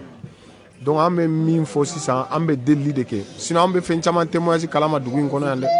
parce que aw bɛ wele cogo min k'a fɔ aw ye k'a fɔ nin kɛra n'o ye attaque ni fɛnw ye mɔgɔ lafililenw b'an fana wele k'u kungo f'an ye o fɔcogo de la an bɛ ɲɔgɔn ka kuma dɔrɔn de tiɲɛtigiya mais sisan an bɛ autorité min kɔnɔna la an bɛ transition min kɔnɔna la olu bɛ se k'an dɛmɛ fɛn caman na parce que fɔlɔ tun ye IBK fanga ye ou bien ATT fanga ou bien mɔgɔ wɛrɛ fanga mais sisan transition de don vote ma kɛ ka na n'aw ye aw nana na cogo min na an bɔlen don a bɛɛ kalama o kelen pe in kama an bɛ se k'an ka fɛn bɛɛ yɛlɛma k'a d'a ma ka sɔrɔ ka taa komi an y'a fɔ video kɔrɔw la ka tɛmɛ an ye interview kɛ mɔgɔw k'u y'o kuma kelenw de fɔ Mali passeport ani Mali carte nina k'u bɔ ɲɔgɔn na a tɛ foyi tiɲɛ Mali ye Mali passeport ni Mali carte nina ka don ɲɔgɔn na nafa bɛɛ bɛ Faransi de ye yan n'aw bɛ ka sira bila an kɔrɔ k'an kana gasoil ta Total la an kana Orange abonnement ta n'o ye Faransi de ka hɛrɛ ye an ka carte nina ni passeport bɔ ɲɔgɔn na dɔ wɛrɛ bɔr'u ka hɛrɛ fana la kuma in n'an ko an b'a bɛɛ ɲɛfɔ walayi dɔw b'a bila kunna ko an bɛ ka nkalon de fɔ ne kɔrɔmuso bɛ yan ale ye musoman de ye ne ye cɛman de ye walayi a ka fisi de tunun'a bolo parce que tunu bɛ bɛɛ sɔrɔ jeni bɛ bɛɛ sɔrɔ bɛɛ ka du bɛ se ka jeni ale ka passeport a banna a ka fise min tun b'a bolo n'a tun bɛ se ka baara kɛ parce que ale ma ni n'a yɛrɛ sɔrɔ a tun bɛ se ka baara kɛ ni fise min ye o jenina de wa a tununa de wa a t'a yɔrɔ dɔn denw b'a bolo denw ka sara tigɛra ne yɛrɛ bɛ yɔrɔ dɔ témoin ne ka carte séjour ne ma sɔn k'a déposer ka sɔrɔ ka taa Mali la san dɔ la 2012 yanni n ka taa tun to tora kalo 3 n taara ka sɔrɔ ma déposer ka kalo 2 kɛ n nana to tora 11 jours n taara déposer période min kɛra ni papier tɛ n bolo la CAF mɔgɔw ye n ka so aide tigɛ ko pour n k'o aide sɔrɔ ka récupérer fo n kana ni papier de min tun bɛ valable la o temps kɔnɔna la Faransi fana u y'a dabɔ a kama ka papier jɛmanin dɔ di yan ko n ka dossier bɛ en cours de traitement na o kalo 3 kɔnɔ la CAF tɛ n sara duba mɔgɔw tɛ n sara donc duba mɔgɔw tɛ n sara la CAF tɛ n sara o la sisan n ka papier sɔrɔla ka bilasira ka n taara duba la n'o ye chômage mɔgɔw ye n'i ma fana cotiser u t'a d'i ma dɛ mɔgɔw bɛ chômage miiri fugariya tɛ n'i ma cotiser u t'a d'i ma n taara olu y'a segin mais la CAF mɔgɔw ko non n tun tɛ jour la période min kɔnɔ dɔrɔmɛ kelen to n'u cɛ n perdu l'o la donc denbatigi minnu bɛ yan sisan n'u perdu u ka so la n'u perdu u ka sara ninnu na hali n'u ka papier ko ɲɛnabɔra u tɛ se ka olu saraw récupérer donc k'a ɲini transition mɔgɔw fɛ an bɛ Cogɛli de fo ka tila k'a fo a ka soutien b'an bolo Faransi kɔnɔ yan groupe de WhatsApp groupe de Facebook a ka ca diaspora bɛɛ b'u kɔ mais an dɔgɔnin de la ka kuma kelen fɔ n'o ye Dani a ko 22 septembre foli ko président ye bɛɛ fɔ komi a ma diaspora fɔ an b'a fɛ u ka diaspora de dɔn ka fɔ an de ye Mali ye minɛ parce que ne yɛrɛ min sigilen filɛ aw kɔrɔ ne bɛ se ka banabagatɔ min furakɛ Mali la k'an to yan ni n bɛ Mali la n tɛ se k'o kɛ n bɛ se ka dumuni kɔngɔbagatɔ min balo k'an to yan ni n bɛ Mali la n tɛ se k'a kɛ min bɛ yan sigi nɔgɔya an bolo min bɛ yan sigi diya an bolo o y'an ka carte séjour de an ka carte séjour tɛ se ka d'an ma cogoya si la ni Mali passeport t'an bolo u ka passeport ko in u ka plan yɛlɛma tuguni k'a bɔ a bɛ sira min kan hali n'a ma kɛ diɲɛ kunu ta ye ka carton ba in d'a ma u kana k'o yɛrɛ ye mais u k'a ni nina in kɔni bɔ ɲɔgɔn na pewu u k'a ni nina bɔ ɲɔgɔn na de pewu pewu pewu pewu donc an b'o de ɲini u fɛ quoi wa u bɛ se fana voilà donc ka ɲɔgɔn ka kuma so ji la dɔrɔn témoignage bɛ nin bolo cogo min a bɛ ne bolo ten parce que téléphone kelen ninnu de don u bɛ ne ye nin ja la sisan dɔrɔn n'an bɛ bɔ yan ne bɛ dɔ sɔrɔ n ka inbox la a bɛ témoignage dɔ ci n ma e ta bɛ ten nin ta bɛ ten donc an bɛ kow kalama mais min yɛrɛ ye kuma yɛrɛ tiɲɛ ye ka kuma surunya diyagoya tɛ dɛ fanga tɛ an b'a ɲini fanga mɔgɔw fɛ minnu bɛ yen bi bi in na u ka passeport ni carte nina bɔ ɲɔgɔn na ala yɛrɛ kama kira kama sinon an dɔgɔninw bɛ yan u nana ji sira fɛ a t'u bolo an baw bɛ yan u y'an wolo yan k'an mɔ n'an ye yan a t'u bolo ka sababu kɛ carte nina ye carte nina fana a ko passeport tɛ se ka dilan ko o fana ye nkalon de ne bɛ témoignage dɔw yɛrɛ fana fɔ n'i y'a fɔ a bɛ bonya mɔgɔ hakili ma passeport dilan mɔgɔ olu yɛrɛ de y'a fɔ mɔgɔ dɔ ye ko i tɛgɛ kɛ mana kɔnɔ an b'a dɔn i nana i kɔrɔkɛ de nɔ la olu yɛrɛ de y'o plan di ko a k'a tɛgɛ sɔri mana kɔnɔ k'a da u ka apprenti ta kɔrɔkɛ ka apprenti tɛ ale ka apprenti tɛ est-ce que u b'a kalama c'est à dire k'a yira k'a fɔ ko témoignage bɛ taama dibi la quoi sinon an bɛ bɔ olu kalama cogo di bon fɛn caman de bɛ an bɛ bɔ a kalama an bɛ fɛn camanba de kalama mais min kɔni b'an n'olu bɛɛ lajɛlen arranger u k'u bɔ ɲɔgɔn na dɔrɔn u k'u bɔ ɲɔgɔn na u ka yɔrɔ wɛrɛ sira wɛrɛw ta sira min b'a to n'u b'an dɔn k'an dɔn nakari k'an ka passeport yɛrɛ d'a ma mais u k'a ni nina in bɔ ɲɔgɔn na quoi parce que a kɛ tan de kana kɛ tan nin bɛɛ ko wɛrɛ de u k'u bɔ ɲɔgɔn na ne b'o de ɲini ne dɔgɔnin de ye nin ye mɔgɔw bɛ n wele ayi dɔgɔnin an b'a kɛ tan an b'a kɛ tan awɔ o y'aw ka miiri de ye a bɛ nin kelen min na a bɛ yɛrɛ sɛgɛn la awɔ o y'aw ka miiri de ne b'o de kɛ ka mɔgɔw jaabi mais n kɔni b'a fɔ bɛɛ ye mɔgɔ bɛ liti la i t'a la i yɛrɛ ye mɔgɔ bɛ kɛlɛ la i t'a la i yɛrɛ ye ne be Amadou be ne do liti do liti te ne te si Congo la ma deli ka si Congo la wa antena si Congo la e be te nimbe te mais modo be o be ka si Congo la donc ne be ka si Congo la donc fanko de famuya k'a fɔ ko Mali ko kelen n'a wulila mɔgɔ kelen ta tɛ collectivement propre mɔgɔw de nana ni sababu ye n'i ye passeport déposé 15 jours kɔnɔ i b'a sɔrɔ sinon malien tun tɛ a jajo tun tɛ malien na k'i ka passeport déposé Mali consulat la yan Mali consulat hali fɔri ko o ka fisa ni Mali consulat fɔri ko ka taa ka fɔ mɔgɔ k'a ka so o ka fisa Mali consulat donc an bɛ kuma surunya komi n'an bɛ ka kuma a bɛ don a bɛ charger an kana taa kuma jugu fɔ min bɛ taa ko wɛrɛ s'a ma an ma dabɔ kama an bɛ min fɔ maliyɛnw ye an bɛ ka don da kelen fɛ ka bɔ da kelen fɛ mais gɛlɛya bɛ ka nɔgɔya bɛ ne kan an tɛ se ka don da kelen fɛ ka bɔ da kelen fɛ dɛ carte nina ani passeport ka bɔ ɲɔgɔn na an bɛɛ bɛ kɛ kilo kelen n'u ma bɔ ɲɔgɔn na an tɛ se ka kɛ kilo kelen cogoya si la ne ko n ta bɛɛ bɛ n bolo mais a tɛ n bolo fana parce que n dɔgɔninw bɛ an faw bɛ fa kelen ba kelen n kɔrɔmusow bɛ an faw bɛ fa kelen ba kelen a t'u bolo donc a tɛ n bolo voilà donc o de don ka bɔ kuma la ka Mali bɛɛ lajɛlen fo ka Amadu Cɛba fo Kati 24 a ka jagɛlɛya parce que n'a guana cogo o cogo ni Mali kɔnɔna de don a bɛ don a bɛ kunnafoni ta a ɲɛ ɲuman yɛrɛ kan k'a di maliyɛndenw ma jamana kɔfɛ o de la a suilen don ka tɛmɛ Mali activiste caman kan kun wɛrɛ tɛ n'o tɛ quoi et puis denmisɛnnin min fana don hakili b'a kan da la quoi donc an b'a fo an bɛ dugawu fana k'a ye a k'a jija nata foyi kana to n'a b'a ka baara kɛcogo in falen a ka to a cogoya la donc nin ci min filɛ nin an b'a dɔn i bɛ se k'a ta sisan k'a ci ministre ma k'a ci président ma an b'o dɔn mais ji bɛ n'a boli sira an b'a fɛ i k'an dɛmɛ i k'an ka ji boli sira dɔ kan sira min bɛ ɲa maliyɛndenw bɛɛ lajɛlen ma quoi voilà donc o de tun don. Ok donc an tɛna kuma janya donc an bɛ bi ta bila yan donc an bɛ Kati 24 an b'a fo Dante foli min na franchement a ka déplacement la ka bɛɛ lajɛlen fo Dante foli min na mais n bɛna kuma dɔ fara o kan autorité maliyɛn ka jateminɛ transition mɔgɔw Asim a n'a ka jama u bɛ kuma caman fɔ ko politicien b'anw kɔfɛ politicien t'anw kɔfɛ anw ni politicien foyi tɛ baara la Antinina Fidem a bɛɛ de sigilen filɛ i y'a faamu a bɛɛ de sigilen filɛ k'a fɔ ko mɔgɔ b'an kɔfɛ non parce que u y'o fɔ ko mɔgɔ b'an kɔfɛ non mɔgɔ t'anw kɔfɛ u ka siro ka mɔgɔ foyi t'anw kɔfɛ mais ni a ma Nina ko ye an bɛna délai d'u ma diaspora kɔnɔ n b'a fɔ bi dɛ bɛɛ k'a lamɛn k'a fɔ ko consulat ambassade Faransi kɔnɔ Espagne Italie Espagne yɛrɛ ko hali mansin tɛ yen Espagne mansin yɛrɛ tɛ yen ça fait u yɛrɛ t'a dɔn an t'a dɔn u yɛrɛ bɛ min na yan Espagne mansin yɛrɛ tɛ yen imaginez mɔgɔw ka papier tiɲɛna mɔgɔw ka baara tiɲɛna mansin yɛrɛ tɛ yen Espagne Allemagne Italie Turquie c'est à dire an bɛna délai sigi dɛ n tɛna fɔ ressources kan fɛ bi mais ni baara ma ɲɛnabɔ consulat tiɲɛli tɛ o n'o fɔ ko mɔgɔw bɛ fɔ ko ka consulat datugu ko tiɲɛli non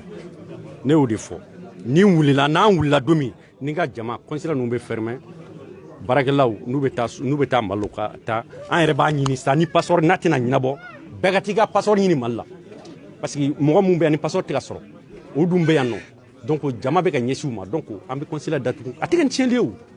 donc a bɛ datugu mais n tɛna kuma fɔlɔ komi ministre bɔra yan an kumana n ye papiers d'a ma mais n b'a ɲini a fɛ a k'an jaabi joona parce que ni temps bɛ ka taa tiɲɛli de bɛ ka kɛ dɔ bɛ ka fara tiɲɛli de kan c'est à dire an tɛ se k'a bila an kun na ko Mali kɔnɔ an ka jamana de y'an jɛ passeport laminɛ an bɛ taa sisan n ye denmisɛnnin ninnu an tun bɛ ka denmisɛnninw ka fa u filɛ u y'u yɛlɛma yɔrɔ in na sisan la Courneuve yɔrɔ in na rond-point bɛ yen i bɛ n'i y'o lajɛ bi walayi natɔ n ɲarilantira ka denmisɛnninw lajɛ fɛn bɛ ni Ala cɛ a bɛ kɛ k'u fɛ ji ka ci ɲɛ la u bɛ ka bamanankan de fɛ maliyɛnw don yan imaginez donc an b'o yɔrɔ fɔ politicien t'an kɔfɛ dɛ k'a fɔ ko consulat kɛra tan politicien foyi t'an kɔfɛ parce que n y'o kumaw mɛn hali denmisɛnninw taara consulat la don min n y'o kumaw de mɛn ko politiciens de bɛ ka don an na u bɛ ka kɛ tan non politicien si tɛ kariya ka ne yɛrɛ wele n m'o de fɔ a si tɛ kariya u yɛrɛ kɛ ka ne wele ni arasi ye u tɛ kariya k'anw si wele k'anw ka numéro composé politicien foyi t'an kɔfɛ mais an de sɛgɛnna quoi c'est trop imaginez ne yɛrɛ c'est à dire i b'i sigi waati dɔw b'u ka kan ɲɛf'i ye i t'a dɔn i b'u jaabi kan min na i t'a dɔn i bɛ min fɔ i t'a dɔn i yɛrɛ bɛ min bɔ i da k'a fɔ parce que solution tɛ yen mais u bɛ se ka kɛ cogo di jamana kɔnɔ donc yanni kuma ka janya komi vidéo n'a janyana a nafa bɛ dɔgɔya an bɛ bɛɛ lajɛlen fo ka bɛɛ waleɲuman dɔn bon ne yɛrɛ donna yan sura voyage de y'a to tiɲɛ yɛrɛ jama dɔgɔyara sura yɛrɛ an ye nin fɛn n ye arati wele an sera ka organiser 22 heures a b'o kɛ hakɛ to ne bɔra n donna yan 22 heures parce que yanni ka taa franchement tun b'a fɛ i ka sigi an ka sigi ka kuma sinon n'an tun y'a fɔ jama yɛrɛ tun tɛ kun yan parce que an tɛ nin na i tun b'a ta yan fɔ da la jama i yɛrɛ tun tɛna se ka don fɔlɔ donc parce que an b'i suit donc an b'a ɲini fɛnɛ fɛ an k'an tɛgɛ di ɲɔgɔn ma toujours an b'i dɔn an b'i suit an b'a dɔn i fɛnɛ mɔgɔ min i cɛsirilen don kunnafoniko situation kan ni i ma se ka kɛ mɔgɔ dɔw ye mun ye u ka dignité falen parce que u y'u ka Mali yɛrɛ kɔnɔ bi n'i taara se réseaux sociaux sanfɛ e journaliste ni dɔɔni dir'i ma i b'i makun tiɲɛ o tɛ fɔ la ni yɛrɛ an ka Mali ORTM lajɛ bi mun de bɛ fɔ a kɔnɔ wallahi ne a bɛ 7 mois bɔ bi ne tɛ Mali ORTM filɛ parce que kuma t'a kɔnɔ n'i y'a ye cɛtiri dɔrɔn de bɛ yen kulonkɛ misiki i tɛ se ka lajɛ situation bɛ Mali kɔnɔ Mali militaires bɛ sa nord la wallahi i t'a image kelen i t'a kuma kelen mɛn Faransi militaire kelen bɛ sa fɔ Mali la a su bɛ na fɔ yan bɛɛ bɛ bɔ mɔgɔ kelen dɔrɔn min sara don a y'a image ye mais Ala anw ka mɔgɔw de bɛ anw ka militaires bɛ sa mɔgɔ joli u bɛ sa 50 personnes 100 personnes mais a mɔgɔ kelen hali t'a ɲini k'u su yira u somɔgɔw la c'est-à-dire an ka dɔn ko jamana den dɔw de bɛ ka faga mais ni militaires tɛ yen u tɛ ka militaires jate an b'o fɔ Asimu ɲinɛ yɔrɔ mɔgɔ Asimu fana a ye 20,000 o de bɛ taa di i somɔgɔw ma ko 20,000 tɛ foyi ye parce que o prévu bɛ n bolo a ye 20,000 min ko 20,000 tɛ foyi ye 20,000 bɛ mun de ɲa u somɔgɔw ye c'est-à-dire u ka condition ɲɛnama kɛ mɔgɔ mun tora kɛlɛda la Asimu n'ale ma i kɔfilɛ militaire ninnu na a bɛ n'i kɔfilɛ joona a fɛnɛ an y'a ka a ye ko mun san sisan ne bɛ Irisi ka tali la n bɛna en profiter ka kuma dɔɔni Faransi ka taa Faransi ka na Faransi ka taa mais an yɛrɛ k'a ɲini ka matériel dɔ san bani ko n'i yanni ka mɔgɔ degi jɛgɛ dun na e k'a yɛrɛ a degi ba mɔn na bani c'est vrai que Faransi kɔni ta an tɛna kuma o kan tuguni kuma banna i taara fɛn min na a ma ɲa i tɛ segin i ka so mun na n'i tɛ segin i mago bɛ fɛn wɛrɛ de la mais Irisiw fɛnɛ ka na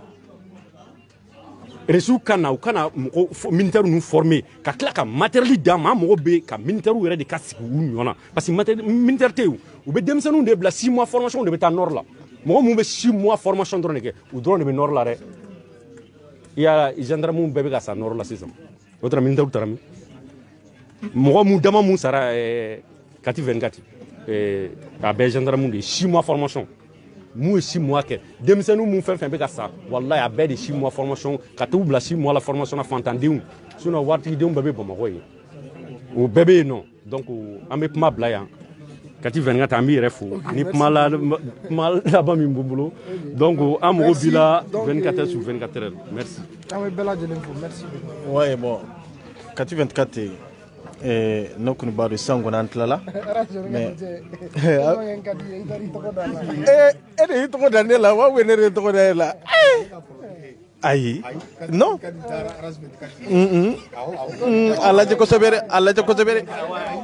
non non ne de ka fɛn ka kɔrɔ n'ale ye olu bɛ kɛ kati 24 waati min o y'a sɔrɔ cɛ an de bɛ fɛn na. Ouais bon kumakan laban jumɛn de b'i bolo k'a fɔ mɔgɔw ɲɛna parce que comme an tilala voilà donc an bɛ bɛɛ lajɛlen fo franchement i n'a fɔ a ka président yɛrɛ y'a fɔ cogoya min na ko premier ministre bɔra ni premier ministre sigira o kumara bon a ko 2 semaines donc an yɛrɛ fɛnɛ bɛ o 2 semaines kɔnɔ k'a lajɛ donc ni mun bɛna bɔ a la sinon an ka nali la an taara yɔrɔ caman na an ni mɔgɔ caman sigira ka kuma donc an fɛnɛ bɛ na an n'aw ka kuma a ka ko réalité ye min ye a k'o fɛnɛ fɔ donc mun bɛ se ka da faamaw tulo kan u ka se ka da u tulo kan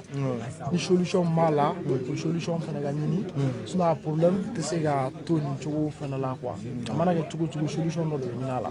donc o kɛra an nakun fanba ye donc franchement an bɛ bɛɛ lajɛlen fo k'a ka président yɛrɛ fo donc mɔgɔ mɔgɔ bɛ kɛnɛ kan an bɛ bɛɛ fo donc yɛrɛ ni folikan laban min b'i bolo i bɛ se ka o foli kɛ. bon je pense que folikan laban min kɔni bɛ an bɛ e de fo n'i y'a mɛn k'a fɔ ko e kati 24 an kan ka grand frère de fɔ fɔlɔ parce que ne y'i sɔrɔ ka sababu kɛ kɔrɔkɛ de ye n'o ye Baraji de ye n wele k'a fɔ ko kati 24 bɛ yan a b'a fɛ ka anti carte na mɔgɔw rencontrer n k'a ma n ko problème foyi t'a la ngombena kuma fanga président nya fo président nya na itarana e responsable ka après itarana e bureau ka boy ko no ko problème fo itala mais président tumbe voyage de là o dia que non tant tumba fait ka organisation ke ka ko biñe sur 23h ne vocal bla anga groupe ka o ya soro mo chama nyere dara o ko fe o ya soro ambe appel international la Mali kono ani e jamana to nuna bon ma chama nyere vocal ci avec ero jume o ya soro ne fana nyina nan tu ma adresse fana ci o ko fe de nya adresse fana ci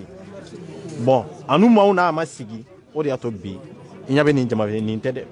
président be tiande ni ndé président kelenya ne communication président de jamana to président tiande awa responsable be tiande bureau ere kono mo iba compter yande bureau ere te kuyan folo surtout ka foko internationalement ka foko mo kana ande ka tinyo 24 be nyawara ngone wallahi mo te ku fayen kono ya imbe bonya do dio ni ame kati 24 yi do jamana ko de la ikanu be machamana iti yelendo ni ma dele ka nyogonye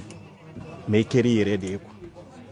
ne bo fonga video kono ngo mai yere de kati 24 naw nyi kanu naw keri fe chogo e yere de wallahi nyuma nyi yere de juma nyi yere de ni keri yere bebe bayla bebe tlaka sagima ni keri yere bebe soye tiende ka kanika ko foi blaka foko maude ika ko ke ko mi kanga ke chogo minde mimba na mima famu ya bebe tlaka tugiko meni ika ko to maude la ibe ke maude ka ke maude fe me machite kife awa ilaba mbe to ikelena harbi alaka jamana kanu to Allah alaka basigi danga jamana kono ani chaw yere mama be keneka ambe be fo kame wal nyumando surtout faye nyemo ya neta do nya soro kasimu de nofe ani délégué u bela jele ani ka fara fay kono mo bela jelenga ni ay biani kadi 24 sigira ga kuma ce mado de be yan sarako mamunun be yan sara ani mamunun be ya odu de kanga fo ce jamana joye be ka hakilina de mo kelente bi mo bolo ko chama make fa mo fele ka jamana jodo de kenio munu bi nu yuka place dama munu bi nu tumbe chido kea nu ya to ka sabu ke ka fo ko malendon do tonyonendo olu be na sigi yambi ni kati 24 be nyo rencontrer aw de kanga fo aw de be yansara munte yansara mais awa sara mali de munun kam bi aw de nana sigia aka wori do do na kele nda fe bi parce que ma do be ni ma do me bo ka da fa aya place mi nda mata ka ji mi nda mata ayo cotisation do dek billahi Xiao Xia bia kabila o kabila bia africain fem bia mauma bia ambe be foni mali de nyaka be foni foli mi ni dantala timi mbani nyonje halbi ala ko la sabati ala kan kanu do nyona merci beaucoup sali internet merci beaucoup merci Amadou Tcheba